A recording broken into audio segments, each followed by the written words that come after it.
we're going to go ahead and get started. We're happy to have you here for our work meeting. This is for Hooper City Council, and it is Thursday, January 22nd. We're happy to have with us tonight Cody Dieter and Rob Sant that are going to do a presentation for us on an economic development policy that we would like to probably end up implementing here in Hooper City that I think would be beneficial for our city. I wanted them to come and explain to you, and you can ask questions. This is your time, and just remind you, we need to just speak a little louder so those that are listening will be able to hear, and they also have closed captions, which might help them as well. So thank you for coming, and we'll turn the time to you. Can I have 1 second first? You need to understand that you guys understand this very well. For me, it would be great if it's in the 101 section, perfect, very clear, and it would help me. Excellent. And I'm worse than him. So. Well, good. Okay, well, I appreciate that. Well, that will be our goal, is to, and from a broader standpoint, what we're trying to accomplish is to have a true work meeting with you and to develop the principles that will feed into an economic development policy. So first, introductions. I am Cody Dieter with Energy Finance and Government, EFG Consulting, and have been working in the municipal industry for about 20 years. And Rob and I have worked together for half of those, I think, probably. So my area of expertise is long-term strategic planning, financial planning, thinking about the services that you provide. In particular for this, we're talking about economic development and how that, how you can shape economic development in your community. So I'll push pause there and then let Rob introduce himself. Yep. So I'm Rob Sant. I'm with a company called Urban and Main Consulting, president there. Like Cody said, we've worked together for over 10 years now. And my main expertise is in economic development consulting with really a focus area on project areas, so like CRAs, which is what we're going to talk about today, and things like that with your policy. And I do strategic planning as well, and fiscal impact studies, and really kind of, once you get the policy in place, my expertise is what will come out of that policy. So that's me. Awesome. Yeah. Do you have a handout you want to share? Yeah. Okay, so we'll hand this out first of all, and then as he's doing that, just want to share with you a couple of thoughts about how we generally see the city, some of the tools that you have to influence the direction of development in your community. You're all familiar with the Planning Commission and zoning regulations, which ultimately are your purview, so you can decide what land uses you'll allow in your city. That's a prescriptive way of saying this is where we want commercial development, and this is where we want residential development, and this is where we want certain types of commercial versus, other types that we don't want. And you're very hopefully familiar with that whole process. That's not really what we're talking about today, but that's kind of a prescriptive way for you to say this is where we want development. Now, what happens when you want to have encourage a certain type of development? There are incentives that you can provide or tools that you can use that will allow that development to come in, and you can direct that with more specificity. So I think with that, our goal is to have this conversation so we understand the principles that are important to you, so we can then put those on paper and develop a policy. And then when certain things happen in the city, you can be proactive in saying, hey, we want development here and we want to encourage it, or we don't want that type of development and we're not going to incentivize that or encourage that. We don't know what you want, and you may not know 100% what you want. So that's why we're having this discussion, so we can pull out all of those principles, put them on paper, and then when specific types of development you want come forward, or you want to encourage that, we can go out and find those for you, or we can help you put those plans into place and make them active.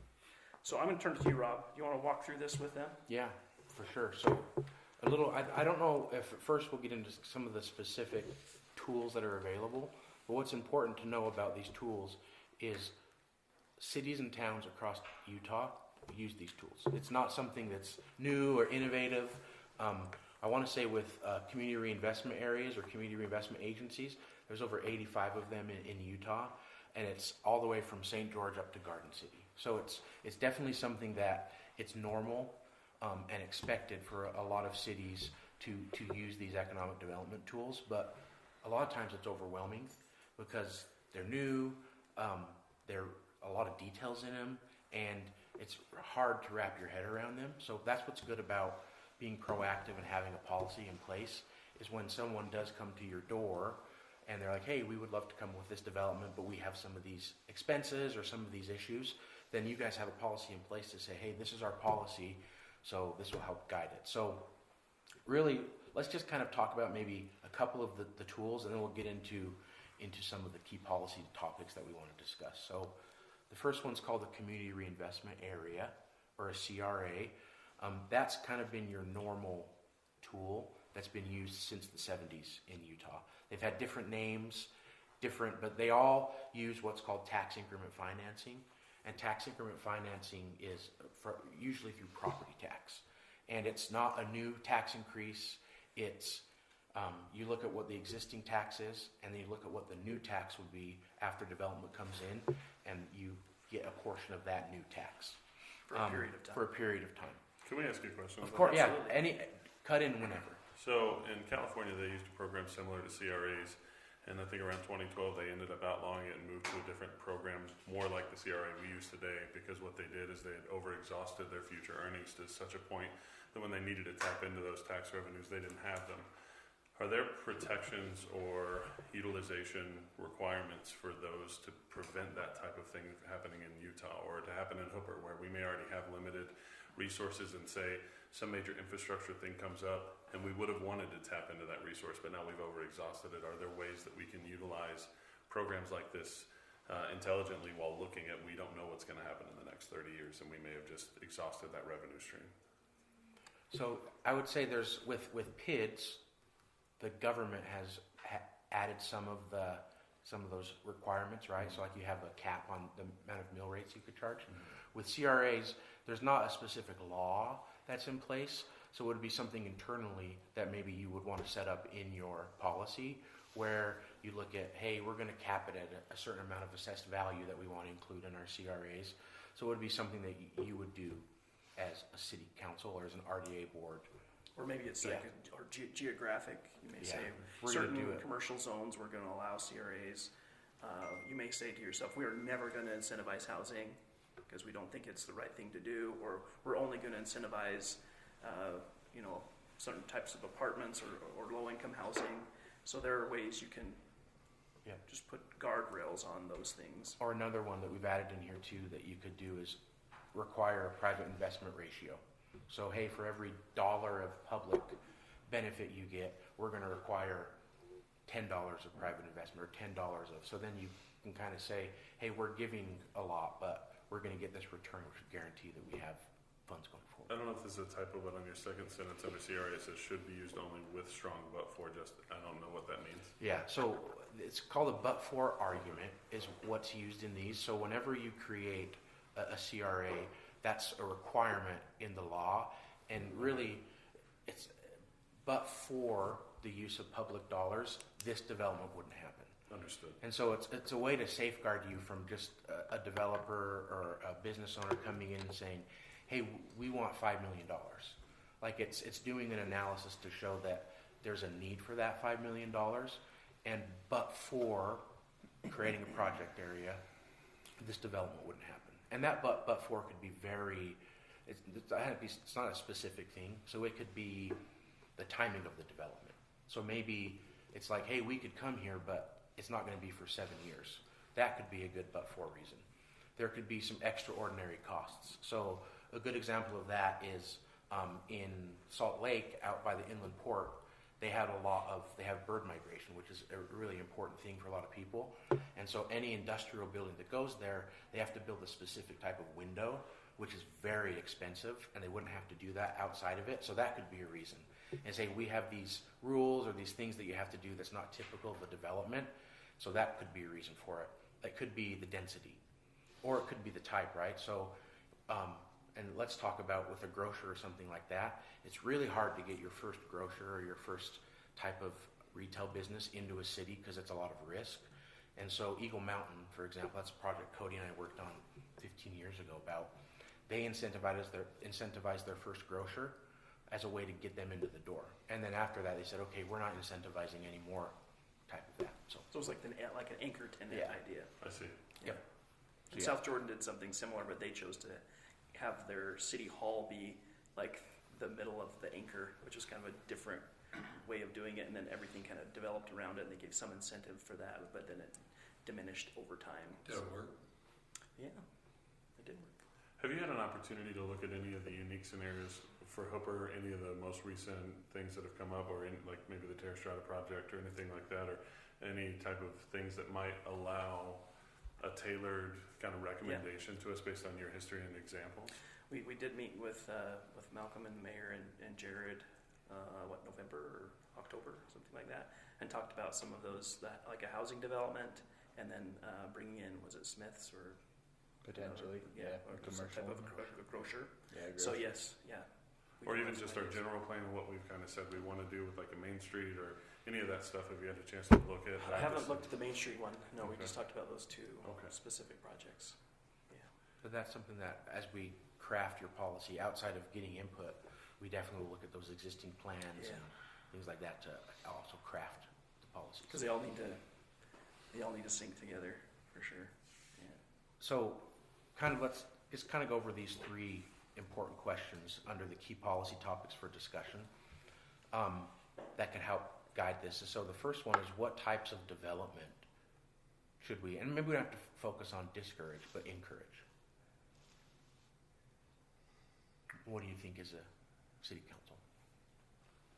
I mean, I think it's multifaceted. I don't want to speak for everyone, but in my platform that I ran on was under the idea that we would allow ourselves to support and respect that this is an agriculture community and give people opportunities and incentives to be part of an agriculture community. Folks who come out here and like that we're a small town but want to maybe invest in greenbelt type stuff, or homesteads, or do small agribusinesses or things like that. So I think allowing ordinances or things that might be friendly to that type of person who came out to Hooper because they want to have a small homestead farm or farm stand or agribusiness or be part of this community's agriculture environment. So anything that would lean towards allowing that type of stuff would match up with the platform I spoke to when I ran for office.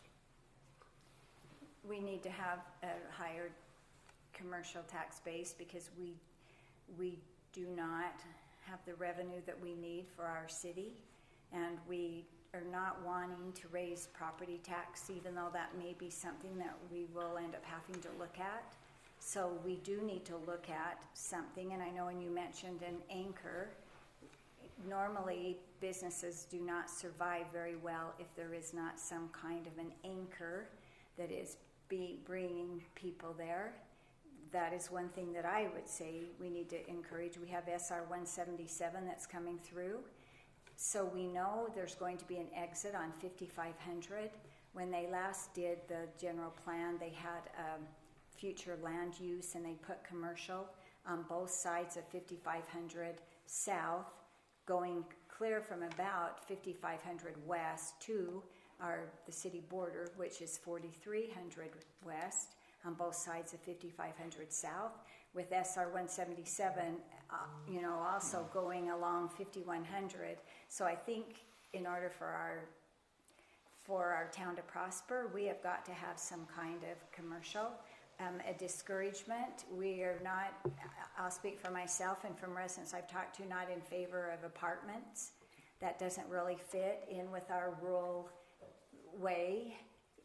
I'm not saying that it couldn't be a duplex here or there, or even maybe a few townhomes, but certainly not any kind of apartments. I don't think would fit our city. I think when it comes to businesses and that general plan was first put together, you have to look at a business. Is it something that is for our area, or is it kind of a regional kind of thing? And we designated two different types, and the businesses we originally looked at when the general plan was put together was more local type businesses. Now, when I say local, that doesn't, Like a Local, neighborhood, that's not- neighborhood type of. yeah, and that's not just within walking distance. It could pull people from further away than that, but not a regional type of business where this has to pull in people from Ogden or Yeah. Plains, or, it has to pull people from all over. So no Cabela's, no Shields, you're not looking for that big thing. Well, initially, that's, Is that on the table? No. That's what I thought. Cabela's Hooper. yeah. More specifically, Dale, like, what do you consider local businesses? Like how far would it reach? Yeah, well, yeah. Well, I think a grocery store is something.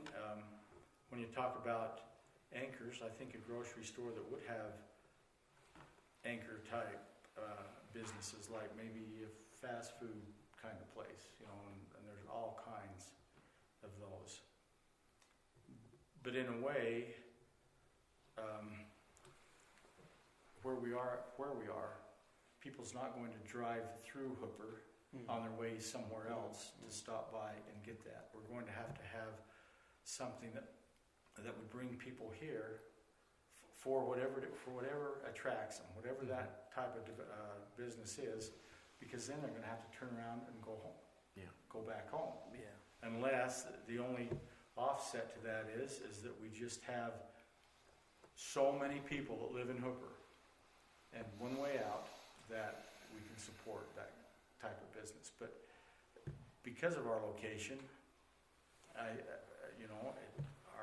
think it kind of limits the type of business that we would want to have. Yeah, that makes sense.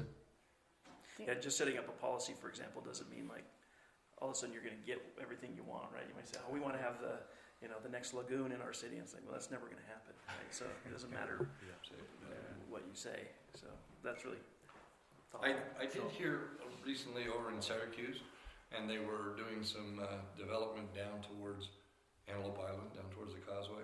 But the developer that did that, Syracuse City, required, for lack of a better word, that they bring in certain businesses back up in kind of the saw that. downtown area, Yep. which looked to me like kind of a cool idea. Is that something like that? A little bit feasible? Are we within our realm to be able to say, yeah, we might let you come, but can you do something else for us on top of that? Is that stuff within the realm of where we could reach? It's a good question. What do you think, Rob? I think so, yeah. I mean, so there's the difficult thing, right? It depends on, and that's what's good about these type of policies too. It's a living document. So I see, Syracuse is a little different than Hooper, and A lot even different. a lot different. That they have a lot of existing businesses, right? Yes, they do. And so for them, it's more of a, hey, we want Chick-fil-A, or we want, these type of 3 restaurants. And so it's a little easier to recruit that. We have less pull, is that what you're saying? Correct, yeah. So whereas for this one, it might be hey, we really need to grow our tax base, but we want to be cognizant of our residents and what they look for. So the policy might be more of a identifying, hey, these are the areas that we would like to incentivize, and this is the type of business that we would like to incentivize. But then you could include some sort of, hey, this is what our base incentive would be. Yeah. If you do bring in this type of This business, type of we're business. willing to maybe go above and A beyond little it. bit more. Uh-huh. Yeah, I would like the language in our policy to be protective but not prohibitive. I would like it to incentivize partnership and be enticing for individuals to want to come here and partner with what Hooper is and invest in who we are. But I want to be cautious that we're not prohibitive to people considering us. And what I love about the policy is right now it's kind of up to our interpretations of what we individually might think we want. But I feel if we collectively design a policy, it allows us that kind of unilateral decision-making ability where we can go, this is what we stand for, what we are, and what we want. And then as we start to either approach businesses or they approach us, then we've kind of already got it streamlined. Yep. So we can keep this process from gumming up and allow as we plan, these things to be a little bit more streamlined decisions rather than interpretation of like the general plan or maybe a person's idea of what Hooper should remain or whatever, if we can solidify that. But I think one of the things that I hear regularly is that we can be hard to work with, and I don't want that. I want us to be a city where people want to work with us, and they welcome coming to work with us, but they also understand how we're unique. So those that are attracted to working with us are probably more open to supporting that type of city that we are. One thing I think so important about having our policy in place is I sit on a couple of boards, and so when cities go to them, like the sewer district or to the fire district, and say, would you partner with us, would you participate with us with this CRA, then they already have a policy in place. So they can say, okay, this is our policy.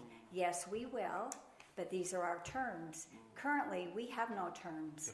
So if anybody comes to us, we don't even know what to tell them because this is so new for us. Yeah. We we haven't had really any type commercial per se for decades. Yeah. And then they really weren't anything like this in place. So I think we need to have something ready. So if someone comes to us or we're out looking, we can say, okay, here's our policy. Yeah. This is what we will be willing to do. Mm-hmm. You know, these are our terms. So it makes it a lot easier once it's in place. I got one more question. I don't want to monopolize No, the you're good. discussion, but I'm very interested. Can an economic development policy tie to needs? You said it's a living document. Can it tie to specific needs? Like we have some infrastructure needs that we need to work on, like our sewage. Yeah. Are we able to craft an economic development policy that maybe has we're willing to take a little more risk at the front because we want to get things done, like fix our sewer or eliminate certain concerns we have financially or fiscally, and then we allow it to trigger a different, maybe more conservative approach once we hit a certain level or something. Like say we look at a zone and say this will allow build out commercially to this extent, but once it gets to that point, we're not doing that anymore. It trips it so that we preventatively have people just piggybacking on top of, because one of the things I hear often too is, well, if you allow it here, you're going to set precedent, we're going to have to allow it here. But I wonder if we could build our policy in a way that allows us to plan on that and say, you know, we'll allow it up to this point, and when we get ourselves out of this concern or where we've addressed this area, then we're no longer going to allow that, so that we don't just have a blank check for people to come in and change who we are. Yep, definitely. Yeah, as you've been talking, I've been thinking about, so it seems like your policy is going to have specific geographic areas that you're going to provide incentives. And then you're going to have specific types of development that you're going to incentivize and others that you're not. And then this third piece maybe is there's going to be some thresholds or things that you want to have happen. So if there are areas that need that sewer investment in order to develop, then we're going to incentivize that if they're going to be a helpful partner in either generating new tax revenue or new sewer rate revenue or whatever it might be, or even in-kind work. Then once that's accomplished, then you can say that's done. So then you're kind of ring fencing. So no one can come in and say, well, you let them do this. You say, well, did you read our policy? Right. It's very specific. There's areas, types of development, and thresholds that we're trying to Yeah, I like that. incentivize. So I think So that's good. with your experience with, if something like that's put into place, do the retail developers like that? I mean, is it kind of like a first come, first serve? We need to get out to Hooper, because if we don't get in, get our foot in the door, we're going to be cut out. I mean, is that, or is that never, does that type of incentive ever happen with what you just described? Well, as Rob mentioned earlier, certainly like in an Eagle Mountain situation, there was an incentive for the first person who came in, a grocer. Like they were incentivized, and then after that, there was no incentive after that. That broke the ice, sort of. Broke the ice, Mhm. yeah. So that does happen. It's not as if you put up a help wanted sign though, and everyone's rushing in. Yeah. It's still going to be a proactive approach. You're still going to need, we're not only just setting policies. Sometimes we're helping with the recruitment process, and so that's part of it too. Yeah, I think really the policy probably isn't a good recruitment tool. It's a good guiding tool. So once you have a grocer, or once you have whatever type of business, it outlines, hey, this is the types of incentives we will consider. This is the type of thing that we'll reimburse, So it kind of guides that. So then when you have a business come in and they go, hey, we need 80%, we need these 4 things, then you could say, well, that's not with our policy. Or if that's in our policy, then it kind of helps guide that, and you use it as a way to help and appear more business friendly, right? Because you're like, hey, this is kind of, we've outlined the steps that you have to do in order to consider an incentive, and that's more what the tool's used for. It's not really a recruitment, you know, like you won't have someone come in and go, oh, Hooper's got an incentive, let's come Let's go in here. there, yeah. But it will help you as a legislative body with those discussions.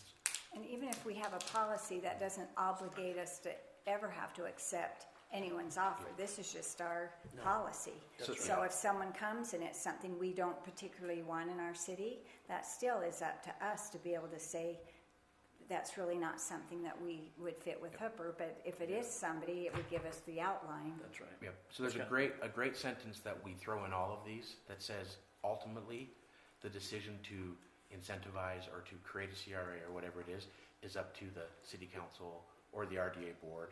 So that gives you the final say of, hey, we want to do this or we don't want to do this.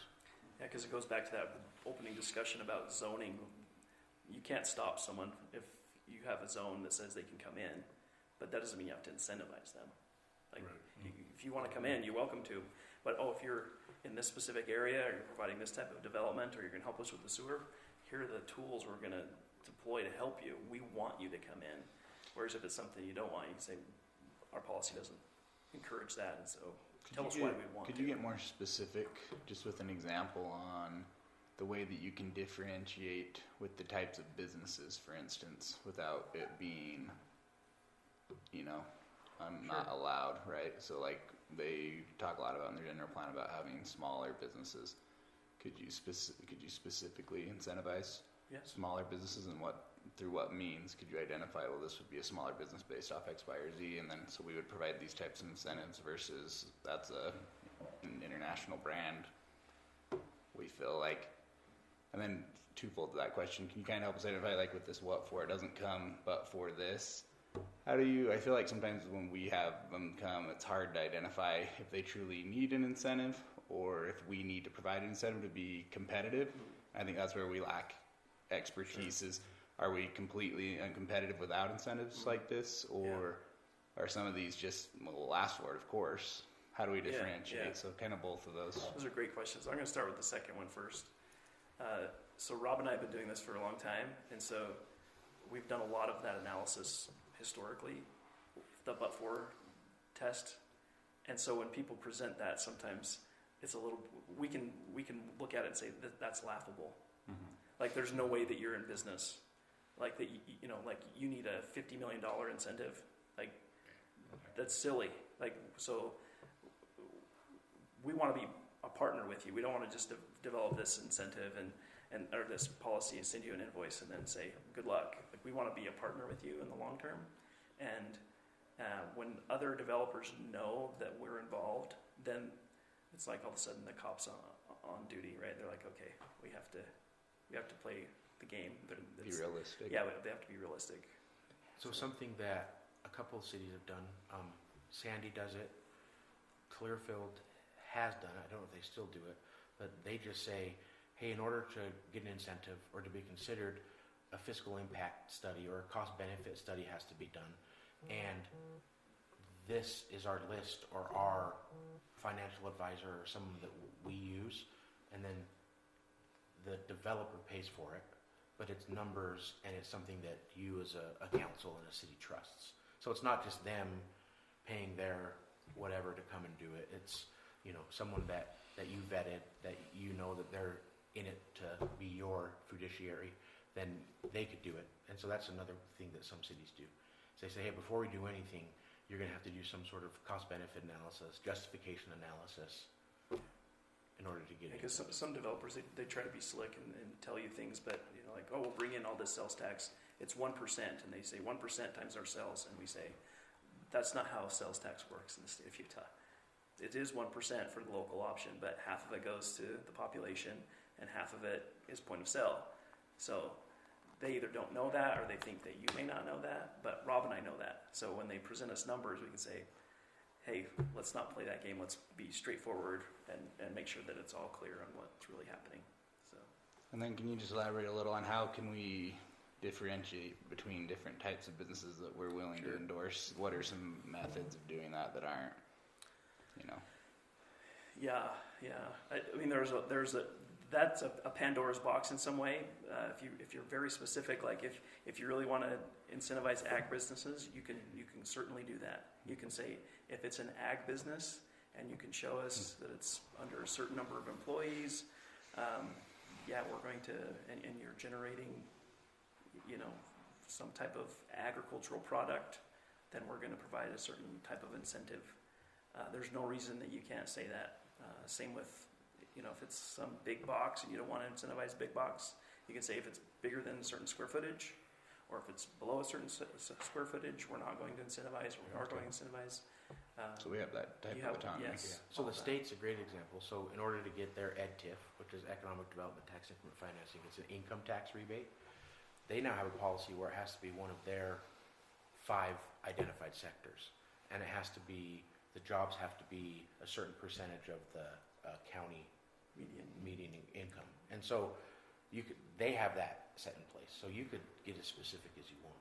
So, for instance, they would have like a tech job, and it has to pay at least $50,000 a year for your employees, or whatever that is. Yeah. So if the So you county's can get that 65,000, it has to be $80,000. Yeah, it has to be 115% of the average median wage. So what people are doing with that is they're not only incentivizing the business to come here, they're offering good-paying jobs in their community. Yes, is correct. what they're doing. That's Yeah, and a lot of times, right, there's that indirect benefit. So, Right. you might not get sales tax for them, but those residents are going to shop in your city. They're going to live Afford in your housing. city. Yeah. Correct. Yeah.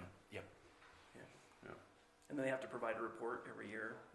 I'm thinking specifically of like Procter and Gamble in Box Elder County. And they built that facility in Yeah. 2008, I think. They have to provide like not certified payroll, but basically like, hey, here's all of our payroll, and it shows that we are still, the 125 of the median county. And if they don't, then there's a haircut that goes to the tax. Does that float? Well, it floats because it's Well, the median income goes So up. the median wage goes yeah, up. yeah, but so the it- percentage stays the Yeah, so same. it would be based on a percentage of Yeah. that figure, Yep, basically. that's right. That's And then- great, because then you incentivize good employers as well. Yes, Yeah. yes, yeah. Yep. And cities do the same thing. So Draper did Pluralsight, which this actually didn't work out great for them because of the pandemic, Sure. but they said, hey, in order to get our incentive, you need to hire 1,000 new employees. It was like over a 15-year period, and it had to be in-person employees, right? Because they're like, we want these employees to be in Draper, shopping in Draper. So there's a lot of examples of cities having. And you're saying that didn't work out well? Well, Pluralsight ended up going to Texas. So, but again, that's the other thing that we'll talk about with your policy is Cody and I would both say this should be a post-performance incentive. So you don't give them money up front. It's, hey, if you build this, if you do this, then you'll get the incentive. And so with Pluralsight, once they didn't hit that employee number, they just didn't get any more money. Yeah. And So some it's of them literally too hurt the city. will have clawback provisions. You're allowed to have a clawback provision. So you could say, hey, developer, you need to do $2 million of sewer infrastructure, or you need to do this and this. And in the event you don't, you're going to have to give us back the money we've given you. So that's something that could also be part of your policy. Is there a time frame or things on that? Is there like the law allows a measure of clawback, or is it whatever we build in? With tax increment, it's whatever you agree to with the developer. So a lot of developers, if you said, hey, you need to do this for 10 years, they would probably say, we're not going to do that. Right. But with CRA, specifically with TIF, all of it comes down to a participation agreement, which that's the agreement that you'll have with the developer. And then interlocal agreements are the agreements that the RDA or the agency has with the taxing entities. Those are the two kind of big governing documents. Yeah. They'll spell it all out. Yep. So will you just go through these and explain them a little better, like the CRA Yep. and Yep. those and so? So CRA, that's a community reinvestment area. And in order to do that, I believe, do you guys have a redevelopment agency? I don't know if you ever got. Haven't created one yet. Yeah. Mm. So now it would be called the Community Reinvestment Agency. They like to change the acronyms all the time, but that's the first thing you would do is you would create the Hooper Community Reinvestment Agency. And then what's unique about that is the council is the RDA board, but it's a separate political entity. So whenever you act as the RDA board or the agency board, you would recess as the city council, reconvene as the agency board. So it's a separate legal entity, and then they're allowed to create community reinvestment areas. And then what you do is you would take the land of where you want to put that CRA in, and then you would, let's say the base year value was $1 million, and then you're going to have all this new development that would be worth $101 million. Then that $100 million growth above the base year, you would go to all the taxing entities, so the county, school district, special service districts, and you would say, hey, for 15 years, for 20 years, will you give us X percentage of that growth, that you'll then use that money to invest in the project. So you could use that for infrastructure to help incentivize the development. So that's your tool, is it's called property tax increment. So that's the CRA, and that's the one that's been around since the 70s. And the upside of that is that it is post-performance, so you're not giving any money away. Some of the things that you need to have in there is this but-for argument. You need to have that so you can take it to the school district and say, look, these guys really aren't going to come unless we give them an incentive, and they have to feel like it's real. Otherwise, they're going to say, why would we do that? You know. And some of the biggest challenges that I see for some of these is if there are regional types of development, it gets really hard for the school district and the county to say, why should we incentivize that in Hooper when it could just easily go across the border to West Haven? To West Haven. Like, we don't care as a school district or a county, whereas you care because you get property tax and sales tax. So you just have to be thoughtful about that. So that's why some of these other tools are helpful. Yeah. So. And then Cody's the PID expert. Yeah, I'll talk about you PIDs. get into PID. So PID started about 5 years ago. It stands for PID. Is that the one that we had that lady come? Tina Cannon came Oh, and okay. talked about PIDs. Oh, the Oh, she did? Everything I understood from that, we don't want it. So, she, But candidly, she's not the best person. I mean, she's Okay. the state auditor, so I she's will great. listen. Yes. But yeah, so I was at, they were just discussed PID at the state legislature, and I was attending the meeting, and a lot of the stuff that, like, so Randy Larson's, he's a bond attorney, and he knows more about PIDs than most anyone in the state, and he was saying stuff, and Tina was disagreeing with him, and so it's difficult, but Yeah, yeah. PIDs can be great. Yes. You know, They have All a right, tool. we'll listen. And she candidly does not like them, so Yeah. she's going to tell you they're not good. bad. Yeah. So She what is a PID? It's a public infrastructure district. It is a separate legal body that you create. What she may have told you is that you have liability for the debt. That is not true. Yeah. There's going to be there may be legislation to make it even more clear, but none of the PIDs in the state would have ever issued bonds if they're a legal obligation of the entity that created them. Like, that's the sole purpose behind them. And every investor who's ever bought a bond from a PID completely understands that they are not the obligation of Hooper if you create one. Like, you are not obligated to pay those bonds. Your obligation, or your role, I should say, your role is to say, okay, here's this geographic area, similar to a CRA. We're going to we want to incentivize something in this area. We want the developer, we know that they have capital costs that they need to go vertical. Let's go with the grocer example. They're going to need to do horizontal infrastructure, and then they're going to need to do vertical infrastructure. All of the vertical, or the horizontal, almost all of it can be done with a PID. Some of the vertical can as well. So what happens is you as a body say, we are willing to create it. And then it becomes a separate legal entity that's governed by the board of that PID, which is not you. They then have the ability to levy a tax or levy a special assessment on their own property, and investors can then use that levy to issue bonds, to invest in the project through that PID issuing a bond, backed by the property tax on their land or the assessment on their land. So unlike a bond that you might issue, where you would say you would issue a sales tax bond or a property tax bond, you are obligated to pay that. In this case, you are not. And the reason they're nice is because the developer is putting their property at risk. If they don't make the bond payments, the investors can foreclose upon their property in an assessment area, or if it's they stop making their tax payment, just like any other tax. If you don't pay your taxes for 5 years, then Well, would that district, would it not be bigger than where that commercial property is? I mean, I think we were given the impression that there'd be residences and. only if you allow it. Yeah, you define what You the define it. geographic boundaries would be. Do they mix and match? Like CRAs, PIDs, is there, You can do them Yeah. on top of each So, other. yes, like, yeah, for a lot instance, of- could you combine the PID to the central area where the CRA encompassed more turf around the outside? Sure. Yeah, and a lot of people will use the CRA to pay the debt service on the public infrastructure district. So it's a way to also pay for that. Just a curious question, have you guys been involved in all with Waholi subdivision in Colville? I Have know. you heard any? I know about it. Okay, Yeah. and it's a train wreck, okay.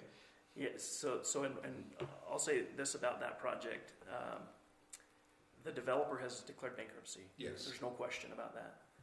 The PID bonds that were issued are not in default. Okay. There was EB5 financing. I don't know if you've heard of that. Yeah, that's where you, out of a foreign country, get a gets visa. visas to come yeah. to the United States, yada, So yada, blah, you blah, get a blah. pool of them together, and there's money there. That EB5 provider, as it says in the documents, have paid the debt service on the bonds. Mhm. The bonds are not in default. What do I think is going to happen? The developer's either going to come out of bankruptcy, or a new developer is going to come in, and in 5 And buy years, it out. we're going to be like, that worked exactly like PIDs are supposed to. Colville is not in trouble. The state of Utah is not in trouble. The investors knew with absolute certainty that there was this risk, and they're happy because the EB5 providers have paid the debt. Okay. So, with due respect to the auditor, she's causing a lot of consternation about something that it's working exactly as the PID is supposed to. Is it unfortunate? Yes, but the development's still going forward, and the only person who's taking risk in this are the investors. Okay, because my interest in that is I have property that borders Oh, the actual okay. property of the yeah, Waholi subdivision. Gotcha. And we deal with a lot of mumbo jumbo. They were trying to get easements through our property, Okay. yada, yada, blah, blah, ad nauseum, forever and ever, amen. And I've just been watching this thing, and I watch it pretty closely, and I see this round and round, and it's now trying to get the bankruptcy court to yeah. allow the EB5 people to take over, because everybody's trying to get first position basically now on the Yeah. subdivision, golf course, blah, blah, blah, so that they're better protected basically. And Yeah. just, I am glad to hear what you were saying, because there's a lot of people I know in Colville that think, oh, we're in deep doggy doo right now in the city because of Yeah, and you're not. the way that it was set up. Yeah. Okay. And for some reason, the auditor wants to make that an obligation of Colville, and it seems like, I don't know why that would be something that you would want No, to inure risk to the cities and the states. Like, let's not do that. But yeah, I think if you have a lot of upfront public infrastructure costs, then that's when a PID would Yeah, make a lot agreed. of sense. So like right now, I'm helping Pleasant View with the CRA for their Rise Bakery, and for that one, Rise is they're wanting to do an expansion, which is a lot of personal property investment, and they have bakeries all over the country, and so for them, it's just, hey, for this to pencil, we could use a little bit of help. There's not a lot of public infrastructure costs, so a PID wouldn't make sense there, okay. but a CRA would. The other two, go ahead. Oh, Mayor. and with the PID, she said then they just passed that tax on to all those people that buy those homes. yes. So if they had like, you have 20 people and then all of a sudden they're paying maybe, well, as much as $500 more in Could be. extra a month. Yeah. And that's a good point, but it's not like it's so when you bought your home, there was this much paperwork, and you probably didn't read most of it because it was really thick. No. Yeah, but the difference, but if there was a title report, and if it said on there in big bold letters, if you buy this property, it's subject to 1.5% additional tax. You probably pay attention to that, and that's what's required in a PID. Is it's on the title report? It's like right there. It's not. There's like usually on some of the title reports will say there might be assessments or property taxes that you may or may not know about, and you just go like, I guess I don't know. But in this case, you clearly know, and you can walk in and say, well, if I'm going to pay an additional $500 a year, did you decrease the value? You know what I mean? Like, did you take that into account in the property value that you're selling to me for? And they will. The market will shake that out, and so everyone will know. And I think the other thing is sometimes they're like, well, people will look at each other and say, well, what's your property tax bill? It's higher than mine.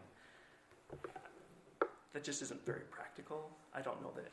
I mean, I don't do that with any of my neighbors. I don't like call up Rob and say, what are you paying in Kaysville?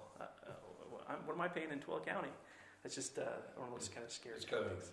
like, potato, tomato type Yeah. thing. Yeah. It's not really relevant. No. What's going on in Twilla County doesn't apply to what's going on in No. Hooper. And then you have a lot of, like, so Weber County's created quite a few PIDs, or at least for sure one. And I know Stephanie Russell, she's presented to the council before about PID policy, but they have a PID policy. And again, you could have a PID policy that says, hey, we don't want to do PIDs for residential. We only want to do this type of PID. And then so Yes, that's very something that every city would do if you get a PID, is have a policy in place that you can. And the other thing about PIDs is the risk really is on the investor who's buying the PID bonds. So if you think about your own 401k, the people who are investing your money are the people who are buying these type of bonds. So they're very much they understand what they're doing. They didn't just fall off the turnip truck. And so you can't just say, hey, we're going to create a PID and then we're going to issue bonds and investors are just going to come and eat them up. No, you have to have a very strong market study that says, what's the likelihood of this project succeeding? Because if it's kind of low, investors are going to say, no way, I'm going to go put my money in a different PID that I know is going to be successful. So, And I think the last thing on PIDs to say is, from a taxing entity standpoint, so Weber County, taxing entities like PIDs because you're not taking their property tax, right? It's like Cody mentioned, it's really the user and it's the investor. And so I know, talking with Stephanie on a couple other projects, she's like, hey, if it could be a PID and it makes sense to have a PID, let's pursue that. So the other two tools we have on here, the FIZ and the HTRZ, probably don't make sense given our discussions. They both have density requirements and they're pretty dense. So the FIZ, you have to have 30 units per acre, and that's not really going to happen. Yep. So Cross those that would be one your off. two main You tools. said per acre? Yeah. So those would be your two main tools. That's apartments, high rise, Yep. period. Yeah, those would be your two main tools that you would probably use in Hooper. So I think with, let's get into some of these key policy decision questions that we can talk about. So the first one is, should incentives be limited to specific costs? So public infrastructure, land assemblage, you could limit, if you want to, what you think your public dollar should be used for. Do you have another copy? Yep. Oh, Here, did you get one? I'll steal my notes. Any thoughts on that? Run it by me again, I was So being foolish. should incentives that you offer be limited to specific costs? From an RDA or an agency or a city policy, you don't usually see cities limiting that. That's something that a school district or a county might limit, but for you, typically, you probably wouldn't want to limit what you could use an incentive for, but you could if you wanted to. Give me an example of someone who's placed a limit. So like cities, I can't think off the top of my head, but like Weber County or Weber School District, they might say our tax increment has to go to public infrastructure. I see. So public dollars should be for a public benefit. Right. Because essentially, using this type of, like tax incentivized Yeah. financing, we're essentially getting the control to keep our money here. So we're saying so if we said we were only going to allow CRAs to be used as long as those finances went towards paying for our sewer or investing in parks or something like that. Mm-hmm. So you're saying we could limit it to that, but you're asking, should we do that? Is Correct, that yeah. something Do we'd you- be interested in? Yes. Mm-hmm. So like you might have, Hooper might not be as big of an issue, but like South Salt Lake, for instance, their big hurdle is cost of land. And so for them, it might not be infrastructure, but it could just be, hey, this land's worth $20 a square foot, but this landowner's not going to sell it for less than 30. And so we can't buy the land and do all the infrastructure without some sort of assistance. But then, some cities are like, hey, we're not just going to give, a retailer money just because they're like, hey, we want to come into Hooper. What just can we to get do out it. of you just to do it? Yeah. Right. I want to tie it to like A specific sewer, use. water. Benefit to us, basically. Yeah. And Well, go ahead. For sure, we would want it, I think, public infrastructure, but I'm not saying we just limit it Yeah. only Maybe a to focus that. on that. Yeah, but I think that's, when I see the issues, it is our sewer and, we don't do the water because that's a different entity, but we certainly are one doing the roads and our sewers, Yep. one of our biggest costs that we have. But like I say, I don't know that we necessarily need to limit it only to that because I'm probably not even aware of some of the other costs that there might be. And we could maybe add, there has to be some sort of public infrastructure Benefit. aspect. Yeah, that I sounds think good. that should be part of any developer who comes into our city should want to do something to invest in our community one Okay. way or another. Okay. Yeah. Yeah, if you're going to come here, you should want to partner with us in some way, help Yeah. us Yeah. make our Yeah. place Yeah. better. Yep. And so I'm back to school districts. So that's something the Alpine School District does is any incentive they give, there has to be some sort of, I don't want to use the word kickback, right? But like, so when back to Eagle Mountain, when Meta came in, Meta said, hey, we're going to buy all new computers for every school in overtime, right? Right. Or another one is, hey, we're going to give an annual donation to the county, their school district foundation. So there's some things like that where, that you could do as well. Yeah, I served on the council in California, and we had a company called NG come in, and they put solar everywhere, and one of our agreements was they had to also put it in our park, and put lighting in our pathway in our park, Yep. and they had to put it at our public pool. Okay. So we had agreements like that, those type of things that are like, you want to come here and do this for everything, yeah, we'll do that, but also you got to get some skin in the game with our community. Okay. Perfect. Yeah, that might be one where, over the next couple of days, you're like, oh, here's a couple things that we do want to see happen, and this is a way that maybe we incentivize that. Yep. Any other comments on that first one? Okay. What about, should incentives be geographically limited? Currently with our sewer, we are geographically limited because we only have sewer in certain locations in our city. You get further west and we don't even have sewer. So for right now, it really, it has to be. It couldn't be anywhere. I mean, there's only, like I say, certain areas. And so Yeah. we're not going to incentivize someone to go down into West Hooper. Well, they can't build there anyway because we don't even have sewer. So, and if you said this is a living document, I would think for now, we really do focus probably along that 5500 South corridor, because that's really, for the time being, where it's going to be. And we know that SR 177 is for sure, there's funding to come to 55, and there's going to be an exit, and anybody headed east go along there. I don't know, that's... Is any of that property immediately east of where SR 177 is coming through that's just farm ground right now? How is that zoned, Dale? It's just zoned still agricultural, No. like A1 or A2, like, No. Well, Dale everything in versus- the city is zoned residential. okay. So that, but I'm just wondering, how far does that commercial zone extend on 55? Just how far away from the road? A limit was never set. Never put on? It was never delineated. They didn't do it parcel-wise. They just That's what I understood just from took a Stephanie, ruler that, and made a line across it. wasn't. But see, she suggested that we go in and mark it exactly where it should Where we be. wanted to, if But we're gonna that's- CRA. That was just one person. I don't know you guys' thoughts on that. No, I think that makes a lot of sense, depending on what kind of business you want. Yeah, exactly. So I think the answer to that question is maybe. Okay. Like we think, you know what I mean? Like we think that because we still have some, as you can see, some agreements to make on where we want to have commercial development. We have a pretty good idea based on our general plan what we want, but delineating down to the T of what geographic location we do incentives, because we might have that whole section as commercial, Yep. but we really might not want to incentivize that whole section we may just want to incentivize because we may want it either closer to that highway or further from that highway, Yep. depending on what those bodies look like, where we would want to put stuff.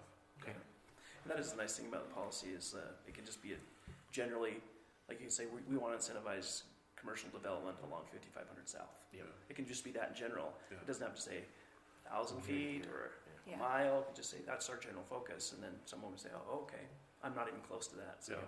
Because of the I'm gonna disclaimer that you talked about, it's really ultimately up to us. Yeah. We want to be prohibited to risk, right? We don't want to put ourselves in a situation where we're guaranteeing yes. an incentive just because you built along that That's area. right. That's what zoning is for, right? That's Yeah. what all that is, like what you can and can't do. This is very general, Yep. broad. And then maybe it's more of a, Mayor, to your point, we won't incentivize anything west of, since there doesn't have that sewer, or Yeah. anything that doesn't have Yeah. sewer in it, or something Yeah. like that. Yeah. So my biggest fear out here is, I'm just gonna speak for myself, because you guys may know all this, is I don't know how to make a good deal with these people. I don't know what they're gonna require.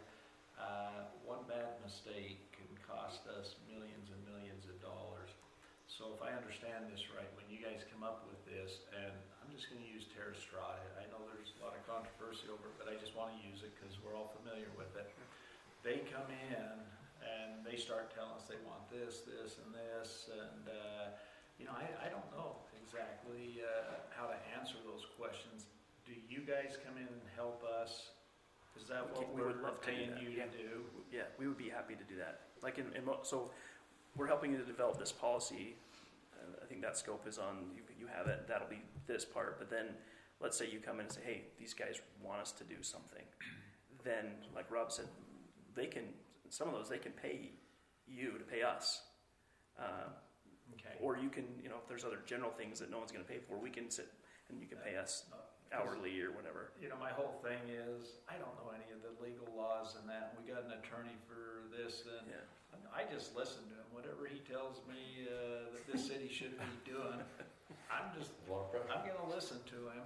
Yeah. And so that's my same thing with you guys. Yeah. You know what you're doing, and you can actually, it might cost us some money, or Yeah. get those people to put it, but we may be saving millions Lots of of money. dollars. And I think Absolutely. that's the norm for Okay. most What's cities. that? That's the norm for most cities. Yeah, that's Okay, right. I just trying to clear. And not just, Hooper-sized cities, all the way up to bigger cities. Yep. Use Rob and I or others that like us. So Yep. it's not out of the norm. Okay. So one question too, when we talk about specific costs, so we have infrastructure costs, Yep. but we also have some infrastructure costs that might not be exactly on 55, but they tie into 50. I'm talking about, we have this new force main sewer line that we have to create Yep. that has to go from where any development along 5500 would hook into, and then it has to go over and connect into when we already have a 4000 south. So is there a way to have it be, that can be included in there as well? Yeah, Because we're absolutely. going to have those costs, because it doesn't do any good to put in a regional lift station and then have sewer, and then it comes and then it doesn't go anywhere because we have to hook into something. Absolutely. Do you understand? Yeah, so let's say you create a CRA in the future along 5500, because that makes sense to do it. But some of that infrastructure is not within the boundaries of the project area.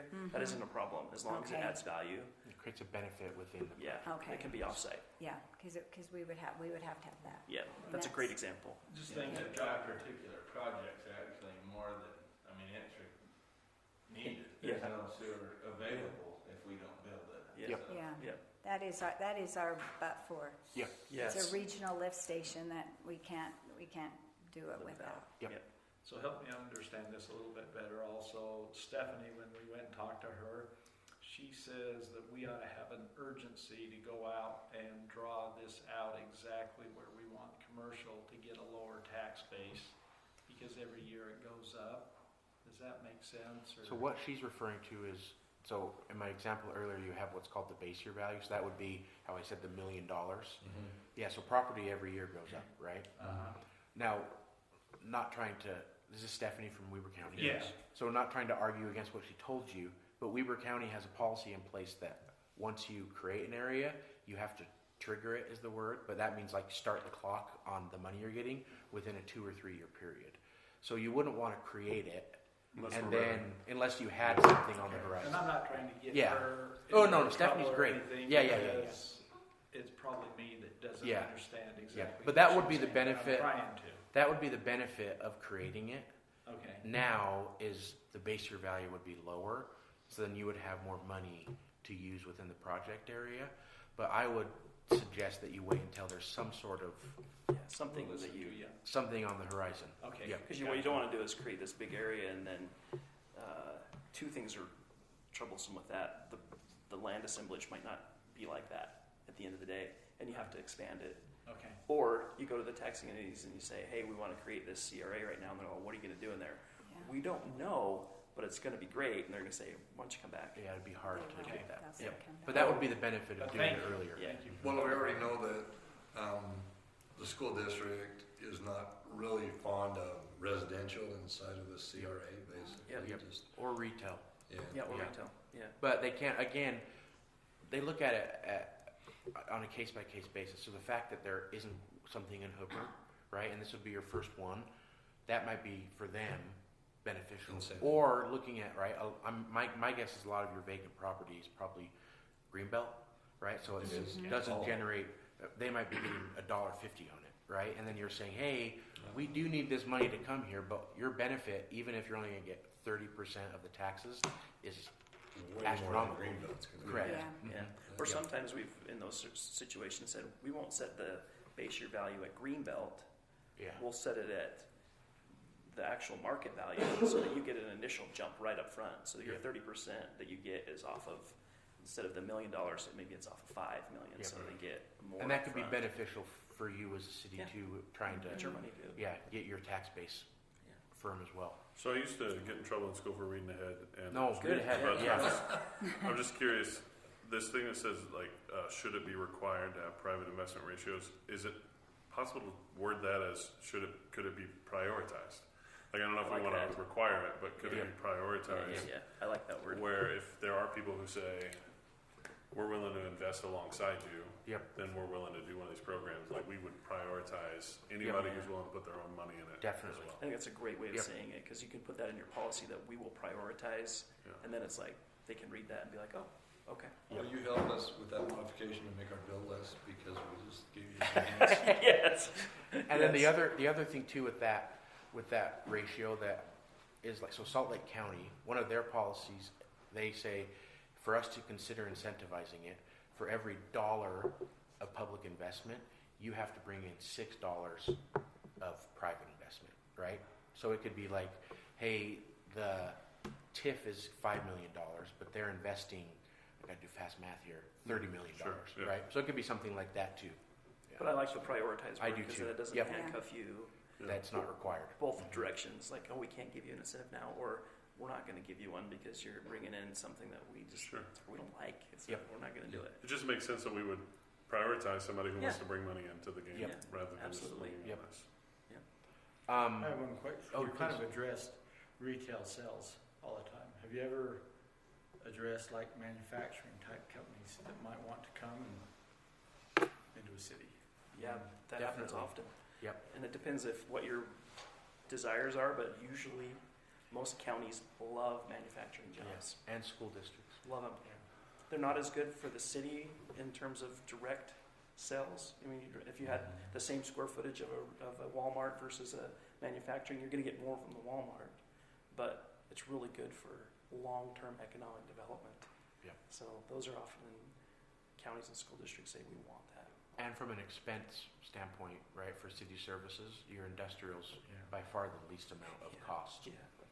Oh, yeah, for Yeah. Police. Yeah. You know. Yeah. Yeah. But yeah, definitely. I think it'd be, and you could even get as specific, like Cody mentioned earlier, hey, we want to focus on ag, industrial, ag manufacturing. So you could even say, hey, that's our focus, right? It's these three industries. Or you could try to play off of Hill Air Force Base, right? So, hey, aerospace, things like that. But yeah, definitely.